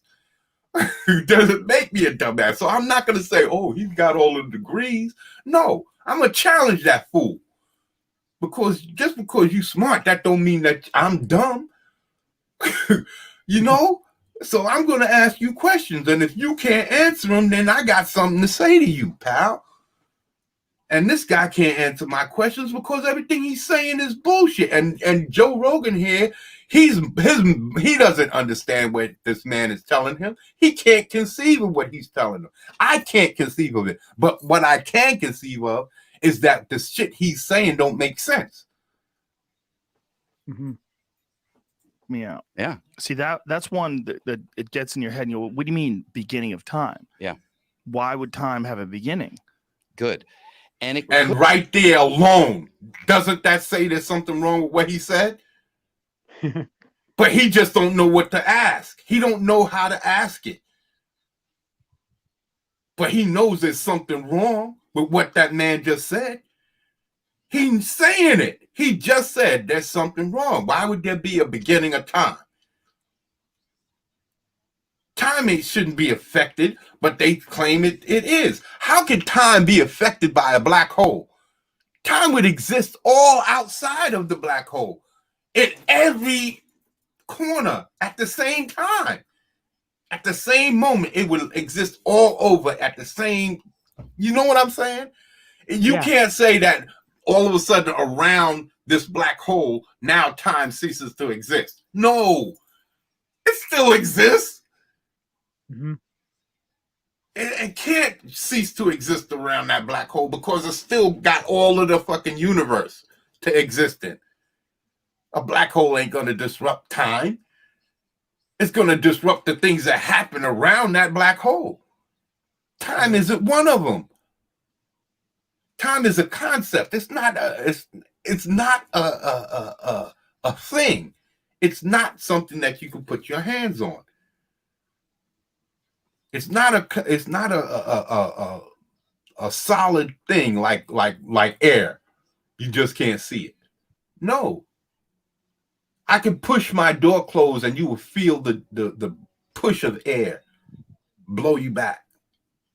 That's that door moving the particles and moving things around. But if you out in space and you talking about time, and how do you gauge time physically? You can't. Time does not exist. What's important is the burning of energy. That's what's important. The sun burns energy, humans burn energy, and when we get old is because our bodies can no longer burn energy sufficiently, efficiently, and that's why we get old. But that has nothing to do with time. Otherwise, a fly his whole life wouldn't last for 2-3 days, a week, some shit like that. Time would exist the same. His life would be just as long as ours. Why not? But he lives a fly can live his whole life in a matter of a week. From maggots to fly to fucking to death. And then they keep it going. A fly's generational evolutional gap has got to be shorter because they go through generations, and in 1 year they could go through multiple generations. When we have to take 20 years to go through a generation or two. So how is that possible? You see what I'm saying? Mm-hmm. I was thinking about, what if you set up a metronome? Okay, what if Earth was drifting closer or farther away from the sun, and so it was spinning faster. Yeah. But in your house, you set up a metronome and counted all the tick-tocks. Would we be able to feel it? Would it have an effect? I don't know. Mm-hmm. Would the gravity be affected? Would the gravity of the spinning planet spinning faster, would it create more gravity or less gravity? I think more. I don't know, actually. But if it's more centrifugal force, maybe it might be trying to throw you off the planet because it's spinning faster, right? I don't know. I'm not sure about that type of stuff. That's technical stuff I can't answer. Mm-hmm. But go ahead. The concept of time, like if the sun, if we drift closer or further away from the sun, and it's our days just start feeling shorter, but the clock is like, how's our perception of time? Just we wouldn't realize it. We wouldn't understand it. We would only know because of the clock would be off. Right. Unless we could feel the difference. Unless we might be able to notice the difference, but the days get shorter in the wintertime. Mm-hmm. And we notice it. So if the days got shorter because the earth is rotating, spinning faster, yeah, we would notice it. But would we feel it? Would it affect us physically? Who knows? Would we grow older faster? I doubt that. I do, because I don't believe that the spinning of the earth is the changing of days. I believe that it's one long day. If you shine a flashlight on a spinning basketball, are you creating time? Are you creating days, weeks, months, and years on that basketball? It's the same principle. The light is shining from one side. It gets dark on the opposite end. So you can say that you're creating time. You just have to calculate the speed of its rotation so that you can determine exactly how long the days are, exactly how long the minutes are, and all of that. Mm-hmm. What if human beings life expectancy isn't actually getting longer? It's just that time is changing, and As possible. One thing I've known, I can say for sure, being in this house taking care of my mom's, the days just start bleeding together, and they go fast. But it's the same time that I've always experienced, but because of the lack of adventure, getting out, speaking to people, and doing it just goes. Day just goes. Just, and sometimes days feel like 4, 5, 6 hours long. That's fucked up. It's that you wake up and before you know it, it's dark again. Mm-hmm. And it seems like your whole life is just leaving. It's fleeting. That's a strange feeling, man. To know that days I'm trying to get my ass in gear because the days go. And now that I'm doing stuff, today felt long as hell because I've been working on this shit all day long. So it felt long as hell. I don't even know what time it is right now. Let's see. Oh, okay, it's only 3 hours. It's only 10 o'clock. It's going on 11. That's not that bad. It feels a lot longer than that. It feels a lot longer than that. That's because I've been up here being busy. But when your life, it's all about relativity, how things relate to you. And that's why I'm saying people talk things and they say things and we don't challenge it. We don't. And this guy, I'm telling you, I don't care if it's what's his name, DeGrasse Tyson, I don't care who it is, or that Asian dude. There's a Japanese guy that be on there with white hair that always, I like that dude. He was on ever since I remember him ever since the Universe program, and I like that dude. But over the years, I still am fascinated with outer space. I just don't believe nothing these guys say.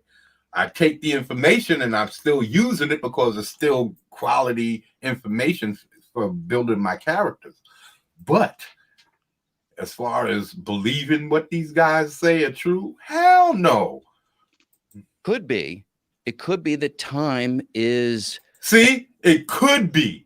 It could be that time is. He's saying, I don't know. He's saying, I don't have a fucking clue. This guy is putting it out there. But he's putting the information out.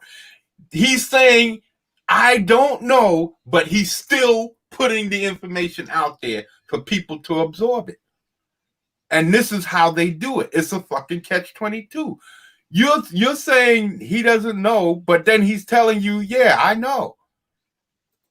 An emergent quality of reality. I give you an analogy, boy. What I mean by that is we all know what temperature means intuitively. Something's hot. You see, now he's equating it to hot and cold, and now you're going, okay, I can understand that. So maybe what he's saying is legitimate.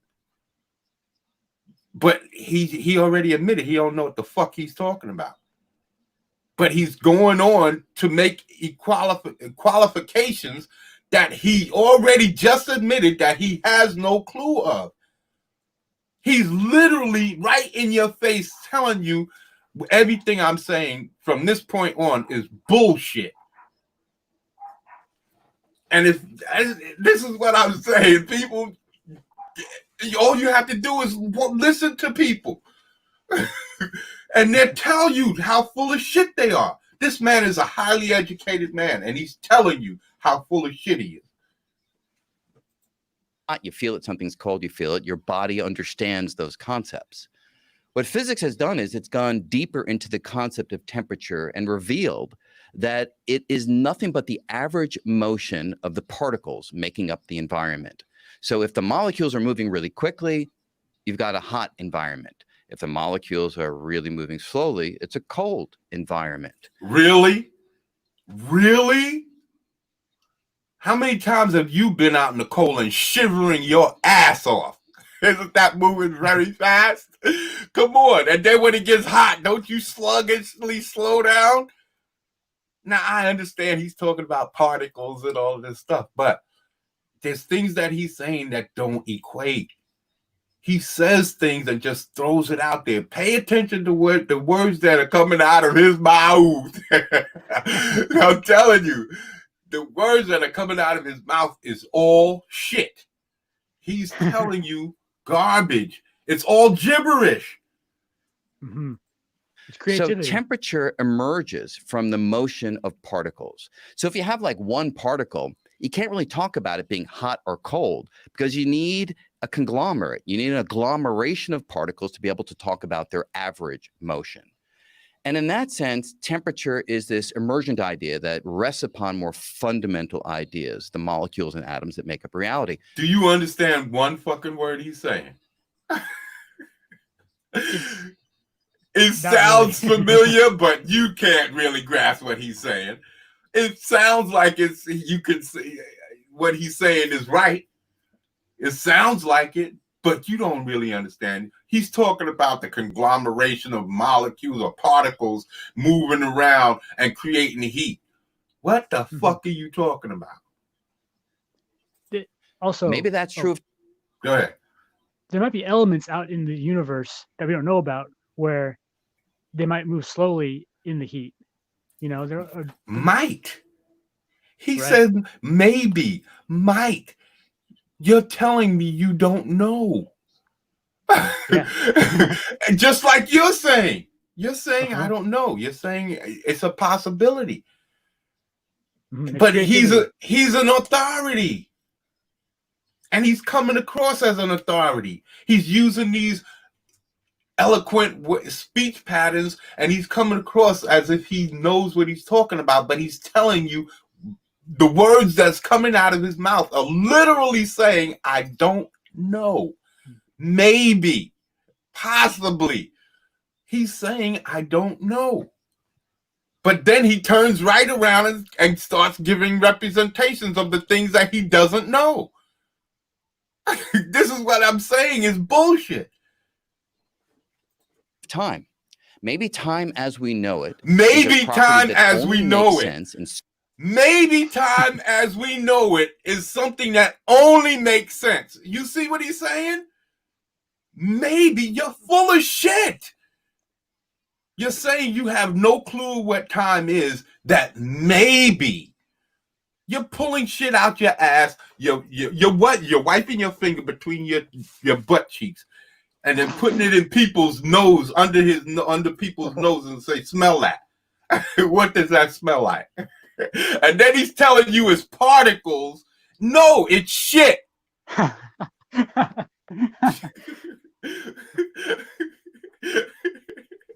I'm telling you, that's what I'm telling you. These guys, 90%, 95% of what they say is garbage.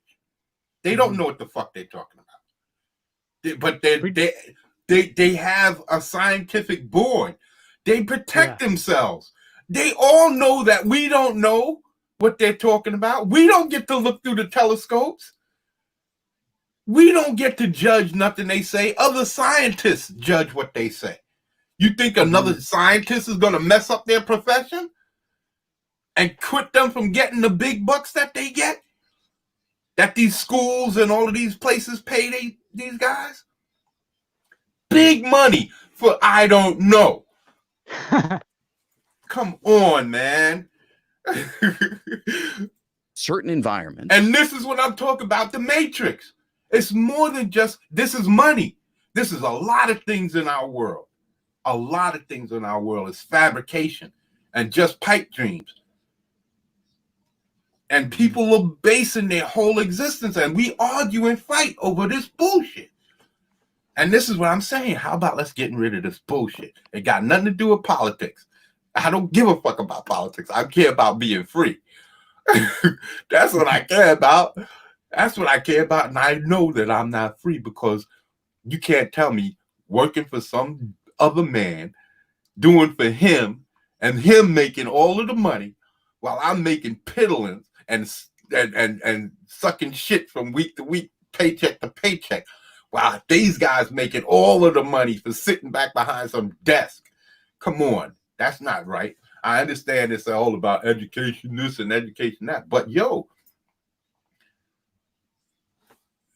that still doesn't make you better than me, even with your education. Look at this guy. His education is vast compared to mine. But I guarantee you, I fucking have him under the table begging me to stop because I'd crush his career and every fucking astrophysicist's career just by asking the questions that I'm asking here. He won't be able to answer them. I would stop him every time he said, I don't know, maybe. What are you talking about, maybe? Joe Rogan is sitting there going, this is astounding. This is fascinating. Wow, this is wild. No, he's telling you right in your face, I don't know what I'm talking about. Mm-hmm. When there's enough stuff arranged in the right patterns, but fundamentally, maybe there are atoms or molecules of time. Maybe which, there are not atoms in the form that we are familiar with, don't yield time as we know it. Time itself may be a quality of the world that exists here in this environment, but doesn't even apply in other environments that are configured radically differently. What the fuck does that mean? What environment that's radically different from ours? This is what I'm saying. He's saying a whole lot of nothing. He didn't say one fucking thing of importance right there. That whole speech about his time, he didn't say one fucking thing. Maybe, possibly, that time acts differently under certain circumstances in a radically different... What the fuck are you talking about? But this is how they talk. But we don't know what the fuck he's saying, so we just go, okay, because we don't want to come off as the asshole. Right. He has a diploma.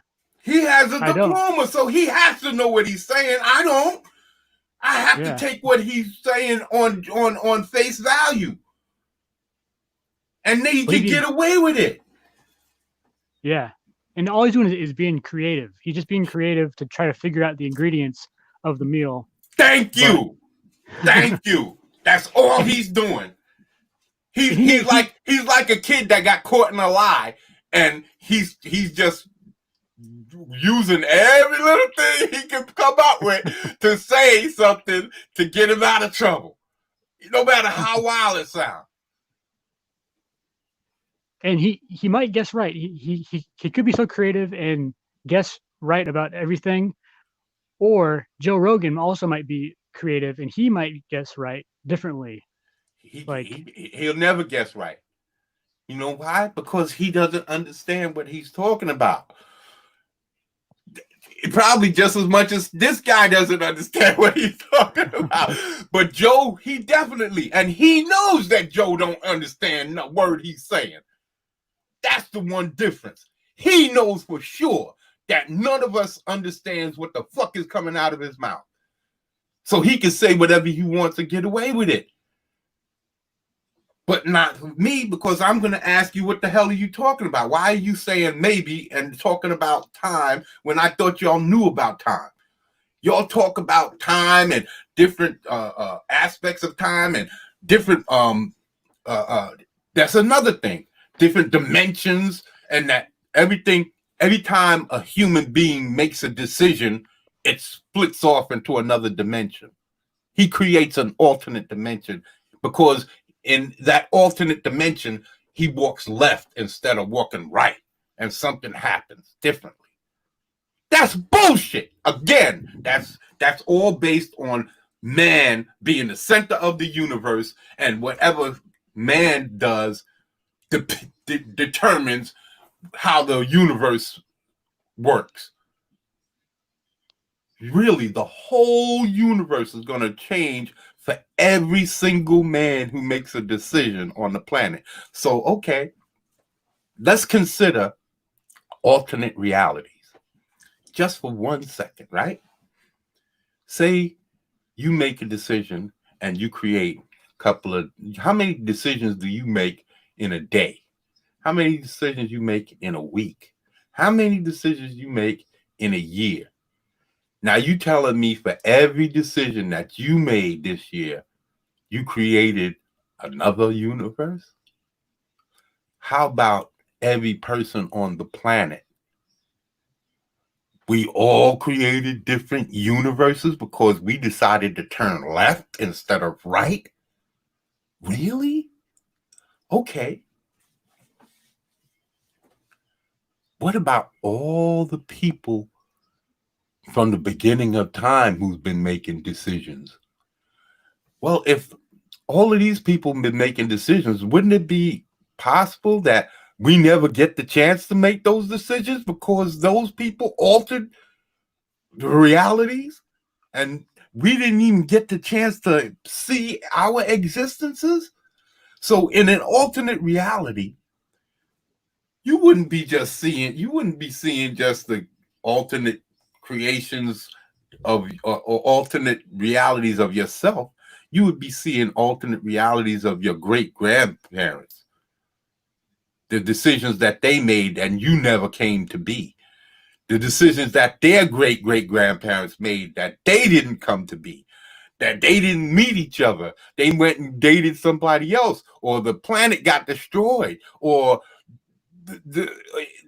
in the ooze way back, it never took place and mankind never existed. So how could you ever get to that point where mankind in 2020 gets the opportunity to make decisions? And how many realities would there exist that you did get the chance to make those decisions?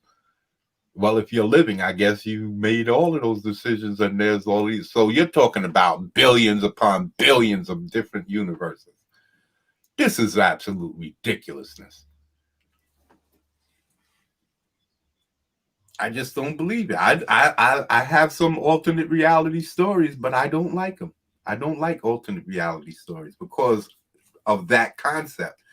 Is you not like in the cartoons and in the comic books, they always talking to, oh, it's Flash from another dimension, or it's Batman from another dimension, or it's Superman from another dimension. No, the odds are that there was never a Superman because the decision never was made, or Brainiac blew up the planet and he never made it off, or there was never a Clark Kent or Kal-El because his parents never procreated because they got with different people. Or they never even, their parents never became whoever they were because their great ancestors never got together, and or they made decisions that destroyed things.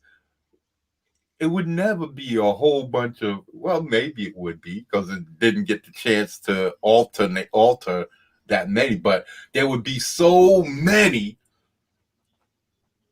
universes that they would have to be extremely close to whatever universe you exist in. Say like the people in far, like in year one, who made decisions and created alternate realities, their realities would float further away from people in present time. And so your realities might be closer You see how I'm creating stories? This is creating a story right now. I'm creating a story, a whole environment. Now, if I kept going with this, I could create a whole existence. But yeah, you create this reality. You have all your people or your alternate realities or your alternate yous close to you because they're just freshly created in your lifetime. And any other reality further back or alternate people or other people would be kind of a little further away from your existence and your reality. You would have to come up with something like that, because you can't talk about being real and having alternate realities. I don't believe that there are any alternate realities, and if there are, there's only two. There's a positive and a negative. I believe I don't really necessarily believe, but it's nice to contemplate this, that the heavy elements that they claim come from stars, maybe that was in another universe, and we had the light elements. And when those two are drawn together, one is negative, one is positive. When those two universes come together, they created stars. In trying to fit together, that heavy element is drawn to the light elements in our universes, and those create stars. And when those stars blow up and dark black holes and white holes and all of these types of situations are created, those are what create the transitions where heavy elements with carbon and steel and metals and stuff like that, and then heavy gas, lighter elements like gases and all that come from our universe. And in the exploding of the stars are actually universal connectors between the two universes, and they're direct gateways or attachments, intermediaries that help bring the heavy elements and the light elements together and bring those particles to being. Well, that's just my quick interpretation, just off the top of my head. But that's how I like to think. So you can see where I get lost in shit. And I can start, just from that alone, I can create a whole world and a universe with heavy elements and maybe creatures that come from this alternate reality through the stars or through black holes or white holes.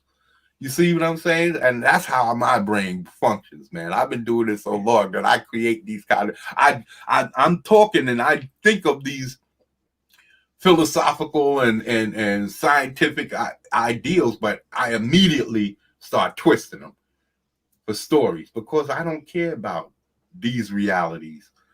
These realities, political crap, that stuff doesn't bother me. It doesn't faze me, because I haven't seen where political anything has ever done anything for anyone my whole life. I can't say I've seen gas prices go up and down. Yeah. But as far as on a personal note, have I benefited from any particular president being in office? Hell no. It's always been the same thing. Another day, another dollar. I don't know if you feel the same way, but have you ever felt any personal changes because of a president getting into office? Or has it just been mostly talk? Not really. Just mostly just talk and, team sport. Your sports team's winning, so you're maybe feel good, but or vice versa. And you're cheering, but your team winning ain't actually putting nothing in your pockets. It's not helping you in any way, shape, or form. And that's what that is to me. And by the way, that story you were just creating with the black holes and everything, that could be the truth. Like, you might the have possibility, right? My theory is just as valid as his. Yes. Thank you. I say the same thing. Why isn't my because science is just the study of. That means somebody took the time to take the time and study this. So if I take the time and study, that makes me just as much a scientist as these people, right? Yeah. It just might not. It just might mean that I don't have the same amount of information that they have, but it doesn't make me any less a scientist. Mm-hmm.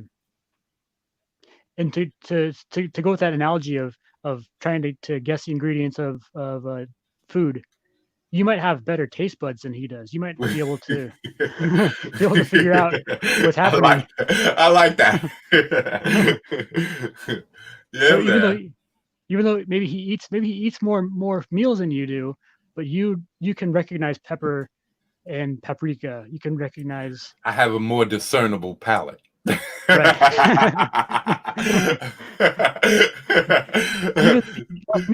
That's the educational person in me. Ha ha ha.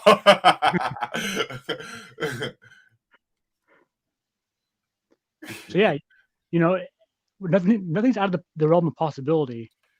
I mean, and that's it. When you don't give up your power, then the possibilities exist. And what if I give up my power and I don't even bother to make the effort? Then I lose before I even try. Before I even get an opportunity to try. Because I gave up on myself.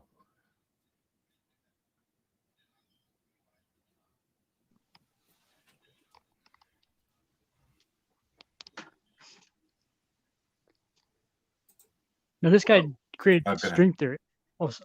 He created string theory, didn't he? Didn't he come up with the? I think he had something to do with it. I don't know. I'm not even sure what string theory is. I think it has to do with they think that like the dimensions are made of some kind of like string, and that they vibrate at a certain like harmony or something like that. I'm not 100% sure. I've heard of all of them, like string theory, and there's another one, membrane or brain theory, where they think it's a big membrane and they keep clashing together, and every time they clash together, that's another Big Bang. And then they got a theory where that's like video games. They believe that, and that's another reason why I say that they're full of shit, because they actually use video games in order to come up with a theory.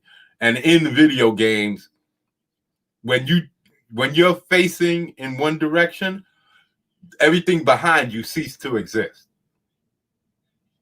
in order to save space for the hard drive and make it easier for your RAM to keep up with what the action that you're doing and the things that you're doing on screen.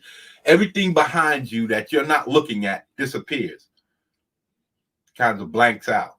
So, or they keep a certain like on your map. On your map, that's all that the area that exists at one point until you walk into the new area, and then it comes into being while the area behind you ceases to exist. Something like the Langoliers, Stephen King, like when the day is over, it ceases to exist and gets eaten by these creatures.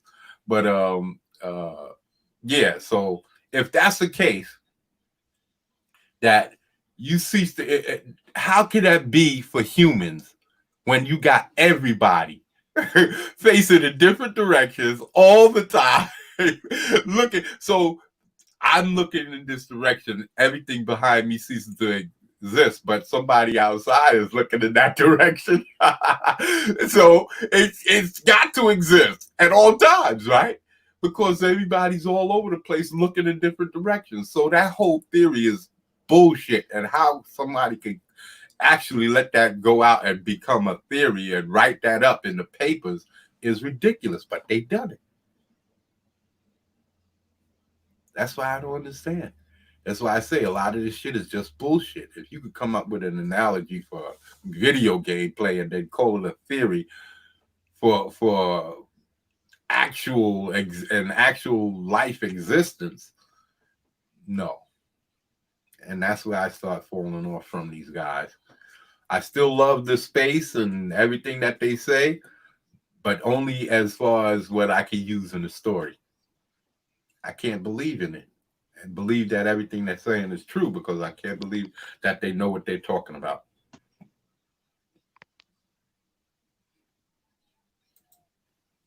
That's a heavy one. Yeah. That's a heavy one. What also is a heavy one is what caused the Big Bang? Yeah. Like, why would something smaller than the head of a pin become everything that we see in the cosmos? Yeah. So there are ideas for the answer to that question. Look, all of this is tentative because it's very hard to do measurements that go all the way back to the beginning. We have astronomical observations. You see the way he said that? It's hard to do measurements that go all the way back to the beginning, as if it was possible. They can measure back to the beginning of our existence, the universe's existence. No, they can't. But he's making it seem like it's possible with the way he phrases things. And this is what pisses me off about these guys, because he knows what he's saying. He is tactfully using his verbiage to put across two separate ideas. One, I don't know what the fuck I'm talking about. And two, I know exactly what I'm saying. Yeah. We need to be sure are compatible with the predictions of our theories and so forth. So we as good scientists do what needs to be done to try to test these ideas. But the idea that I think most physicists or cosmologists... Yeah. How do you test the beginning of time? How do you test that? How do you test that you know when the beginning of time started? Even if that is calculable, even if he can calculate that, how do you calculate going back to the beginning of time and then verifying it? Come on, everything he's saying is full of shit. This is what I'm saying. Don't fucking try and just piss on me and say it's raining. I'm not a stupid individual, but he's counting on your ignorance. This guy astrophysicists counts on your ignorance, that because you don't know, and ignorance is not a bad word. It just means that you don't have the knowledge. You're ignorant. I'm ignorant to this shit. Just because you don't have the knowledge means that you're too stupid to rationalize for yourself and have common sense. This is common sense shit. If you could put two and two together, you can figure that what he's saying is bullshit. All you have to do is listen to the words he's saying. Just buy into at the moment is that gravity can have two manifestations. The usual form of gravity that you and I know about is the attractive version. You drop something toward the earth and it moves downward because the earth and the he's full of shit. Object pull on each other. That's the ordinary gravity that we experience every day of our lives. But Einstein's equations actually allow gravity to also be repulsive. It can push outward. Gravity can push away. Now, is he going to explain this, or is he going to say he's full of shit again? As opposed to just pulling inward. And this is something that we have never experienced. No! You see what I'm saying? He just got finished saying that he just got finished saying that they knew what he was talking about. And now he's saying he don't know what the fuck he's talking about. He just got finished saying it. That's a heavy one. Yeah. That's a heavy one. What also is a heavy one is what caused the Big Bang? Yeah. Like, why would something smaller than the head of a pin become everything that we see in the cosmos? Yeah. So there are ideas for the answer to that question. Look, all of this is tentative because it's very hard. All of this is tentative. That means he doesn't know. All of this is tentative. We're figuring it out. That's what he's saying. It's tentative. We're figuring it all out. Do measurements that go all the way back to the beginning. We have astronomical observations that We need to be sure are compatible with the predictions of our theories and so forth. So we as good scientists do what needs to be done to try to test these ideas. But the idea that I think most physicists or cosmologists buy into at the moment is that gravity can have two manifestations. The usual form of gravity that you and I know about is the attractive version. You drop something toward the Earth and it moves downward because the Earth and the object pull on each other. That's the ordinary gravity that we experience every day of our lives. But Einstein's equations actually allow gravity to also be repulsive. It can push outward as opposed to just pulling inward. And this is something that we have never experienced because the gravity created by a rocky object like the Earth is always the attractive variety. The gravity created by the sun. We know this, but we don't understand it. We never experienced it, but we know. A group of us, we've gotten together and we've come to a consensus that this is possible. That gravity not only pulls in, but it pushes out. We've never experienced this. We've never experienced it, but a group of scientists have got together and they've determined that gravity works in both directions so that they can explain the Big Bang Theory. This is bullshit. This is what I'm talking about. They know you don't know what they're talking about. But he knows that you don't know. He knows he doesn't know, but he knows for damn sure you don't know what he's talking about. So he can say whatever the fuck he wants and get away with it. And that's what he just did. He just said, a group of us, we believe in testing all of these theories and making sure that we get all of these things right. And a group of us believe that gravity exists this way, but it also exists that way. But we don't have a clue. You just got finished saying that you did. He just got finished saying that a consensus amongst him and his peers say that this exists. But we don't know that it exists. We've never seen it. We've never seen it or heard of it anywhere, but we say it exists. Come on. Tell me that's not bullshit blowing up your ass. Tell me you're not feeling the same shit being blowing up your ass. He's creative. He's got a diploma, and he must be right. It's not creative. It's not, because it's blatant. It's right in your face. He's counting on you saying, I'm too stupid to know. He's counting on your ignorance. He's not being creative. He's not. He's talking a lot of gibberish. He's talking back and forth upon, stepping all over his own words. And then saying, yeah, we know, but we don't know. What are you going to do about it? I'm telling you, listen to what he says. Again, a compact object is always the attractive variety, but Einstein's math shows that if you don't have a rocky object that's isolated in space, but rather energy that is uniformly spread through a region of space, that kind of entity yields repulsive gravity. Okay. He just got me to say that if you have not a rocky, balled up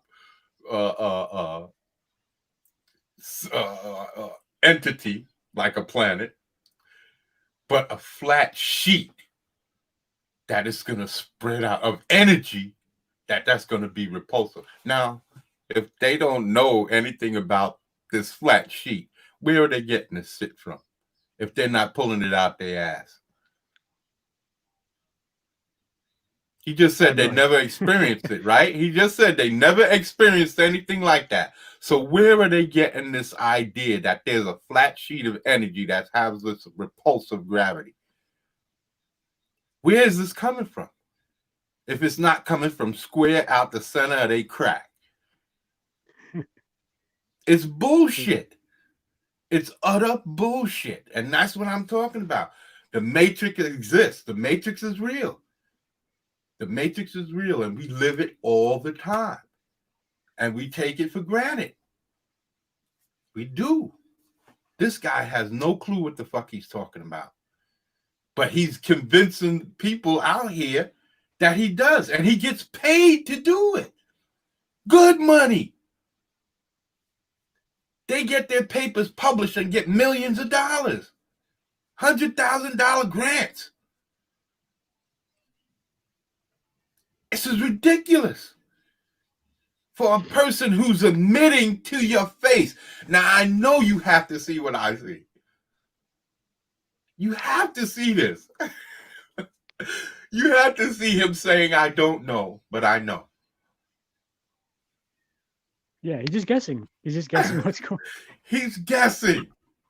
He's purely, wholeheartedly guessing. And he's on a talk show acting like he knows what he's talking about. Mm-hmm. Like an authority. If I wasn't here talking and pointing this out, you probably would just listen to him and say, yeah, this guy's a brilliant dude. I'm telling you. Why is that important? Look at Joe Rogan. That's what he's doing. He's looking at him and go, wow. Even though he just got finished saying, I don't understand, why would time start? Why would it have a beginning? He didn't go into it further. He didn't try to delve into him and why you come up with that theory. Where did you pull that out of? And he just have to say, that came out of my ass, Joe. I'm telling you, I've been listening to this shit for years, man.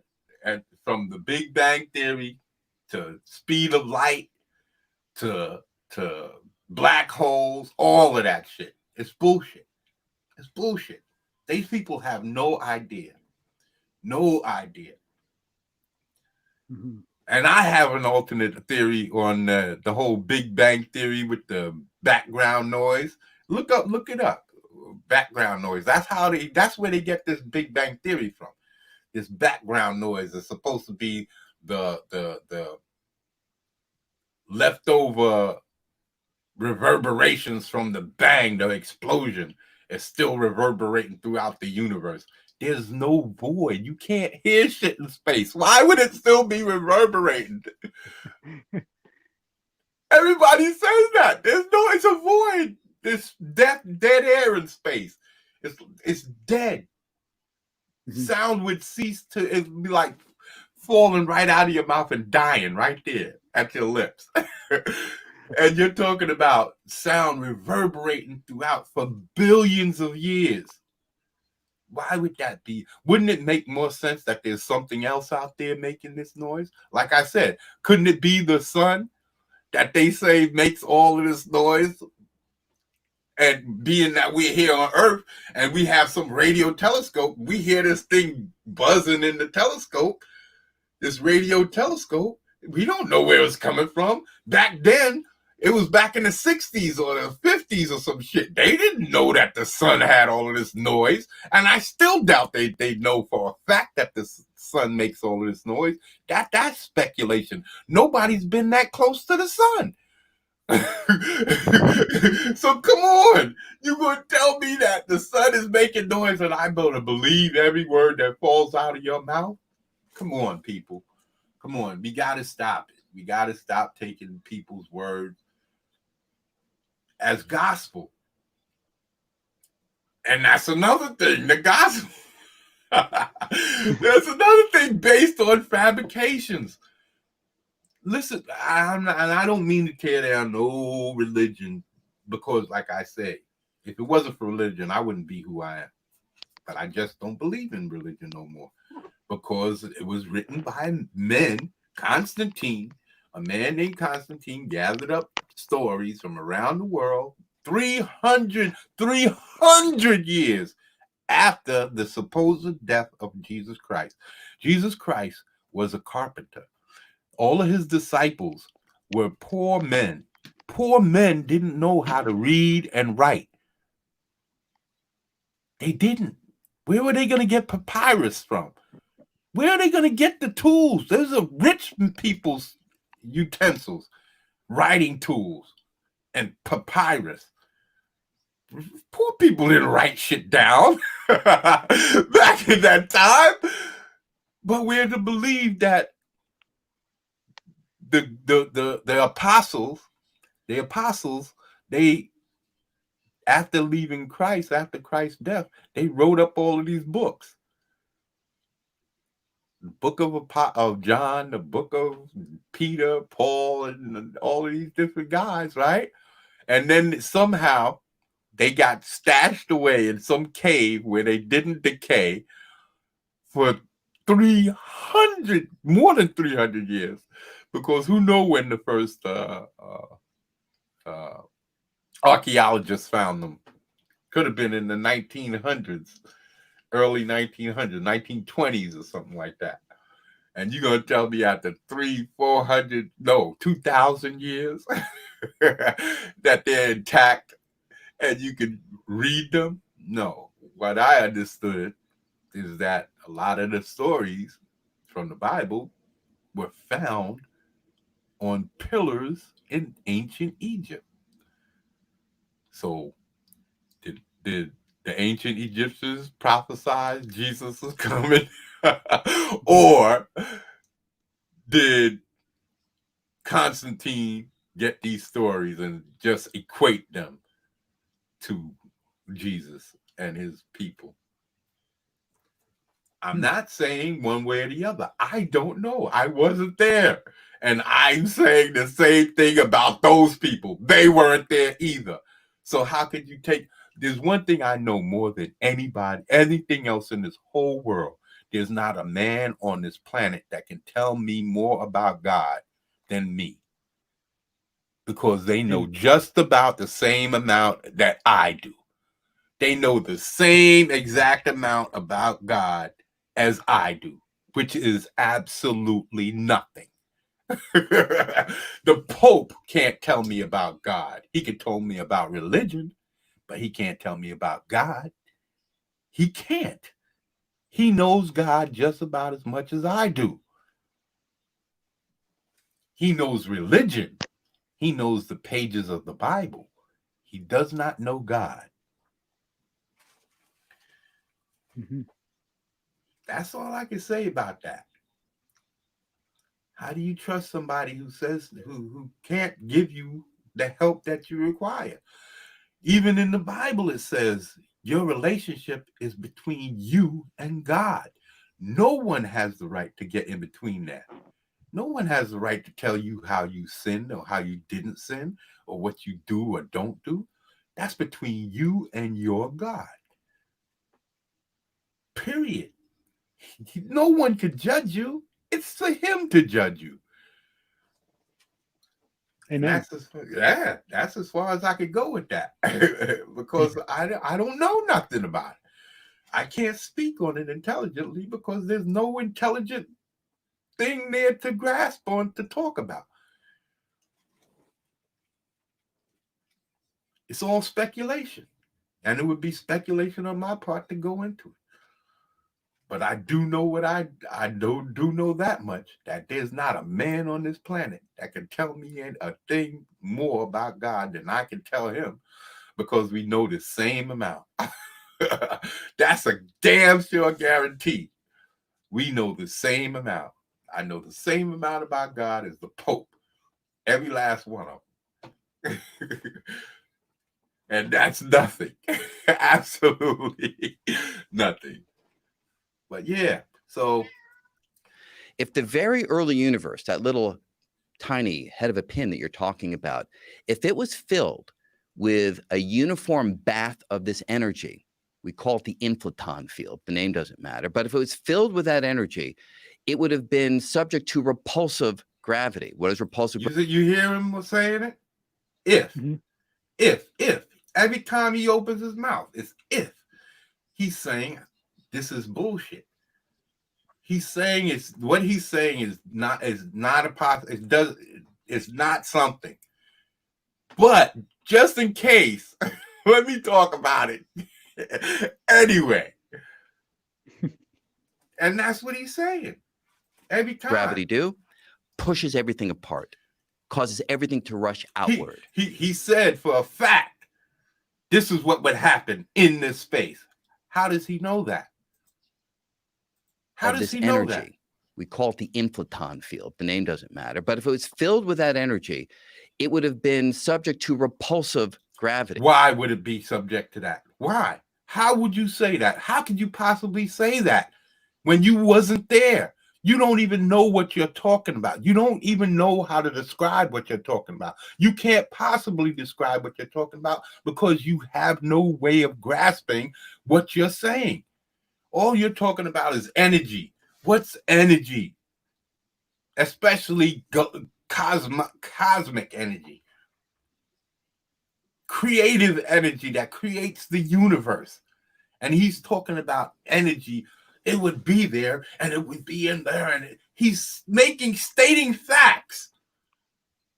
All while saying just a few seconds before, well, we don't know. We don't know that it exists like this. But then he turns right around and says, yes, this is what it is.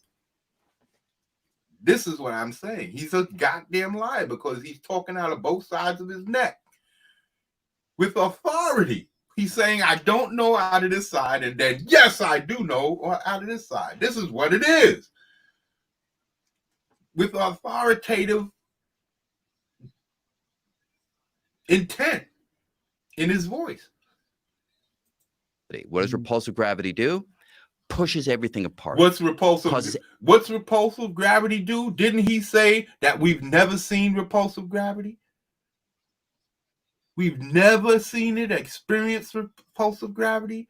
Earlier on, he said that. We've seen it, gravity pulls in, and we never seen it push out. But he's going on to explain in detail how this would happen, as if it was a fact. Mm-hmm. This is exactly what would happen. It would push out. If it existed in this, then this is exactly what it would do. No, you can't say if, and then that's exactly what it would do, because you just said if. So that means you're saying if my ass was an orange, would I be able to peel it and suck the sweet juices out of it? What are you talking about? Your ass isn't an orange. This shit isn't a fucking hypothetical bag of shit. It doesn't, on its face, it's flawed because your ass isn't an orange. You can't make that equation. You can't make that analogy because there's no equating what you're saying to anything. And that's what he's doing. He's equating something right after saying, I don't know. Everything to rush outward. So the bang of the Big Bang may have been a spark. May have been a spark. Of repulsive gravity operating with a tiny region of space that pushed everything apart. And this concept of repulsive gravity is just theoretical. Have we observed any sort of element in the universe that... It is theoretical. That means it's bullshit. That means it's bullshit. He just said it's theoretical. That means there's no basis of reality to touch off of. There's none. It's theoretical. A pipe dream, something pulled out of his ass. Yep. But it's at a level of understanding that I think most physicists would say causes it to migrate into the camp of established understanding of how gravity works. So you see? He just said that we understand how gravity works, and that falls into that realm. Right? He just said that. But this is what I mean about people using words. They twist words to mean whatever the fuck they want. They manipulate you.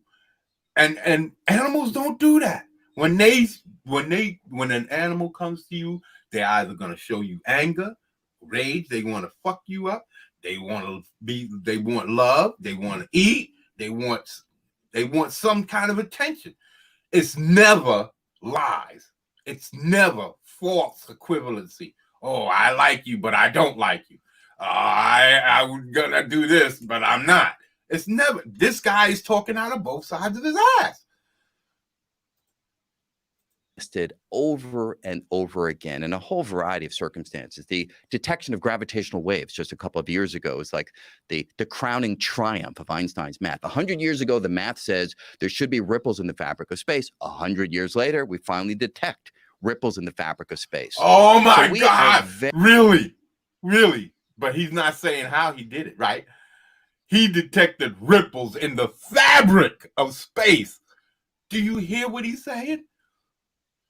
When he can't even admit that he doesn't even know what gravity, but he detected ripples in space. That's like saying I've detected subspace. I've detected a wormhole. That's what he's saying. And he's full of shit. Very comfortable with any prediction that comes out of Einstein's mathematics. And right in the mathematics is the prediction of what I was just describing. You've got uniform energy in a region, repulsive gravity. The other thing is we currently witness that the... And again, Einstein's theories of relativity has to do with how things relate to man. That's what his theories say. If you ask me, it's not what any of these things, it's how it relates. Because if it doesn't, none of these theories mean shit on their own. They don't mean shit. But as it relates to man, yeah, it means everything because man thinks he's special. Mm-hmm. So of course it relates, but name one thing Einstein said in his theories that actually came to be something of value. There's not one thing because they're all theories. None of them are active and being put into use. Not one of them. No, there's no stone fact. No, because everything he said is a theory. These are all theories of relativity. And his theory was that time only exists in man's eyes as it relates to man. Because no other creature on the planet gives two shits about time.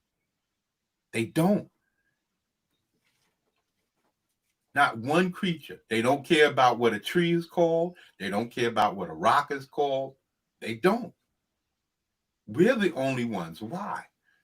What's the importance of knowing what these things are called? It doesn't help us besides the fact that we have so many things now to speak on that it's convenient and grunting won't get it. I'm telling you, man. I love listening to guys like this because it makes me feel good about myself.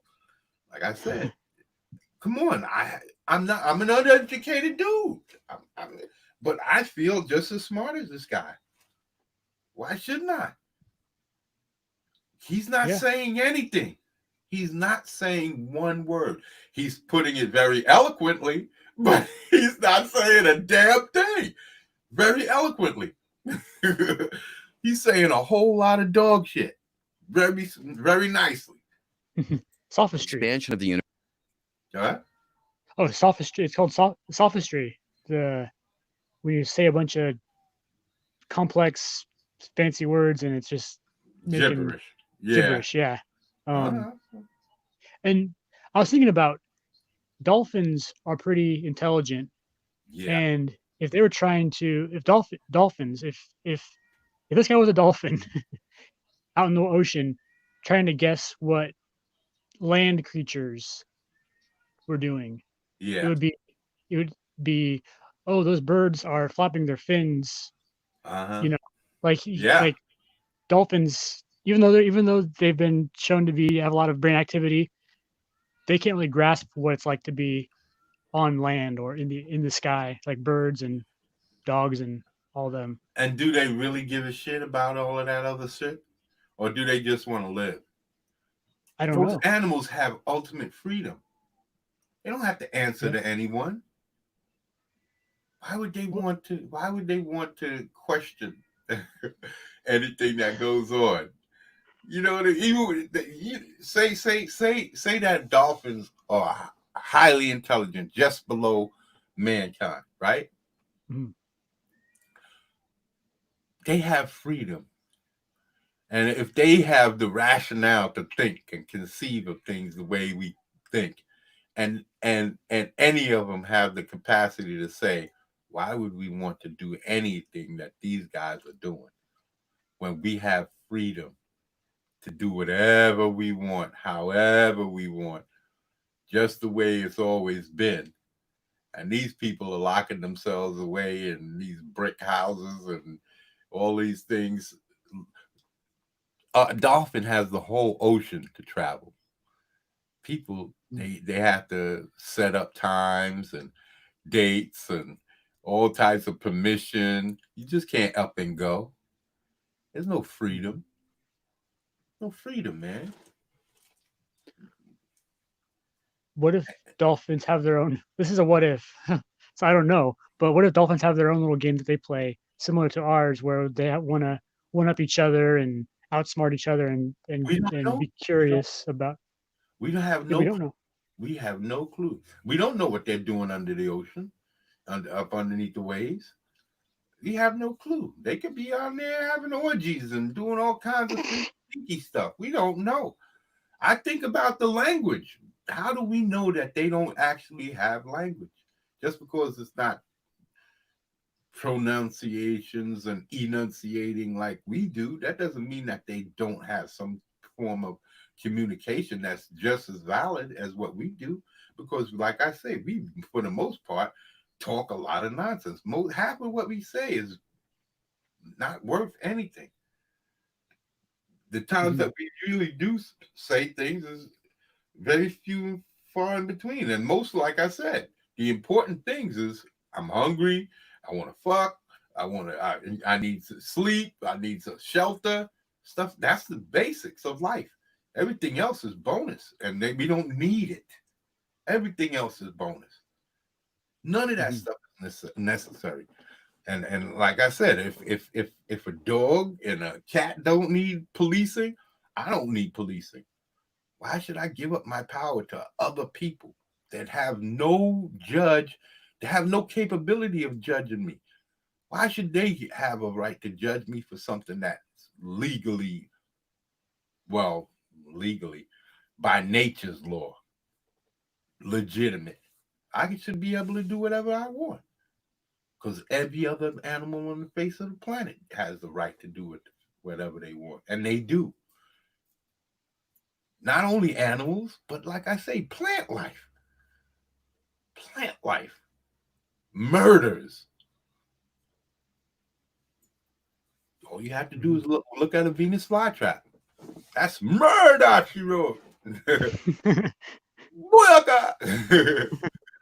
For real. That's what they do. They set them up and they kill them. Mm-hmm. So why? I'm not saying that's what I want to do. I'm not saying, oh, I want to run around and kill people randomly just because. No, I'm saying that I have the right as a human, the same rights as any other creature on the planet. Every other creature on the planet has the right to kill to survive. Why can't I? No, we have to have it organized, and we have to kill this way and that way, and the authorities say because. But all it is slavery. We putting ourselves in a situation where we have to answer to each other for something that we shouldn't have no reason to answer to anyone for. And that's all I'm saying. People, get over it. Let's move on. Let's find something better than this. All you have to do is sit back and look at how much the world has collapsed in just a couple of months. A couple of months. Look at how much it collapsed. Imagine if we had done this without Corona. If the people just said, we don't want to work for money, we want to work for freedom. And we decided to save our money, buy food, stockpile food over a year, and then in the following year, everybody stays out of work for like 3 months. Force all of these businesses to shut down. Tell them, yo, we're not gonna work for y'all. We'll work for freedom. We won't work for money. I bet you any amount. We don't have to uprising. They don't have to kill nobody. You don't have to do none of that. Just sit back and watch them lose money. They have to go under. They have to go under. And then somebody's going to say, okay, maybe the rich people might want to go to some island somewhere to live and take their money with them. But the majority of people, I believe, if they had the chance to live free like that, not have to worry about no government over their shoulder, police bothering them. Of course, there'll probably be some police, but nowhere near the numbers that they have out now. And no way we'll be getting harassed by them the way we do, because we have the right to do what we want. It's like, why should we get ticketed for not wearing a seatbelt? Now, if you're driving a car and you have people in the car with you, yes, those people in the car with you should be wearing a seatbelt because they're under your care. But you, as a driver and an individual, why should the law tell you to protect yourself from harm? That's between me and, again, my God. Why should the law be able to ticket me because I'm not wearing my seatbelt? It's my life. I don't have any right to put anybody else's life in danger. That's why passengers in my car should wear seatbelts. But me in my own car by myself, I should never be pulled over because it's my life. The government shouldn't have no right to tell you what to do with your life.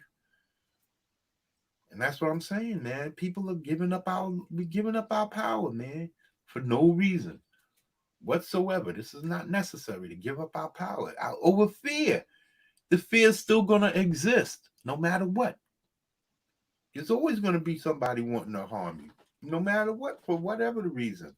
As petty, as silly. We see it on the internet all the time. People calling people out and threatening people over some petty nonsense.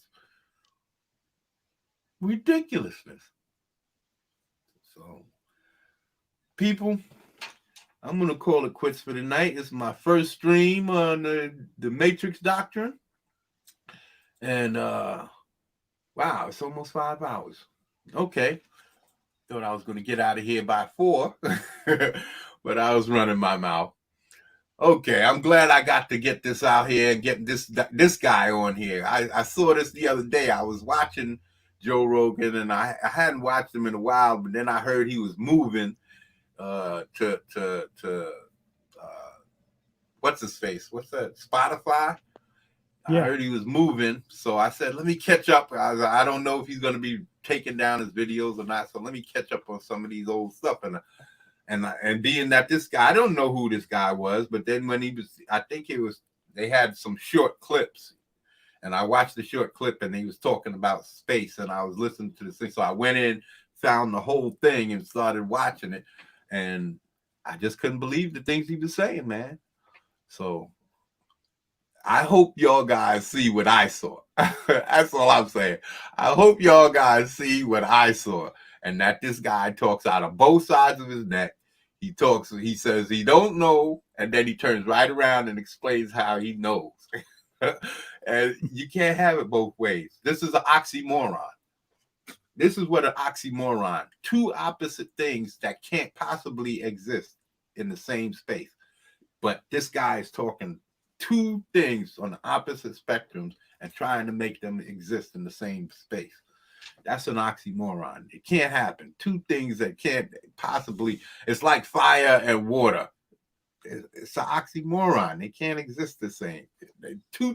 Both of those can't be the same thing. So again, for indigenous monstrosity and my guy Hoff Rebel 86. You want to say goodbye? Sure. Take the red pill. Yeah, take the red pill, people. Take the red pill. But if you can't handle the truth, take the blue. You can't handle. You want to live back in your life of obscurity and not knowing, take the blue pill. But if you want to be educated, man, if you want, just look for yourself. Don't take my word for it. Look for yourself. It's right there. These guys tell you. And it's all over the place. Everything is like that. If you just look, pay attention, it's right there for you to see. All right, now, I guess I'll be out of here, and I'll see you on Friday night, and then Saturday afternoon. Friday night is going to be my power stream, and it's called The Streaming. And then it's story time on Saturday, and I'm going to be doing some more writing. I want to get that out there as much. I know I've been saying it, but you see, I'm trying to up my game here. So next week we're gonna be doing more story. I'm talking about definite story on the Bounty. So check me out on Goddamn Comics, and check me out here at the Pit at Indigenous Monstrosity. And till next time, deuces.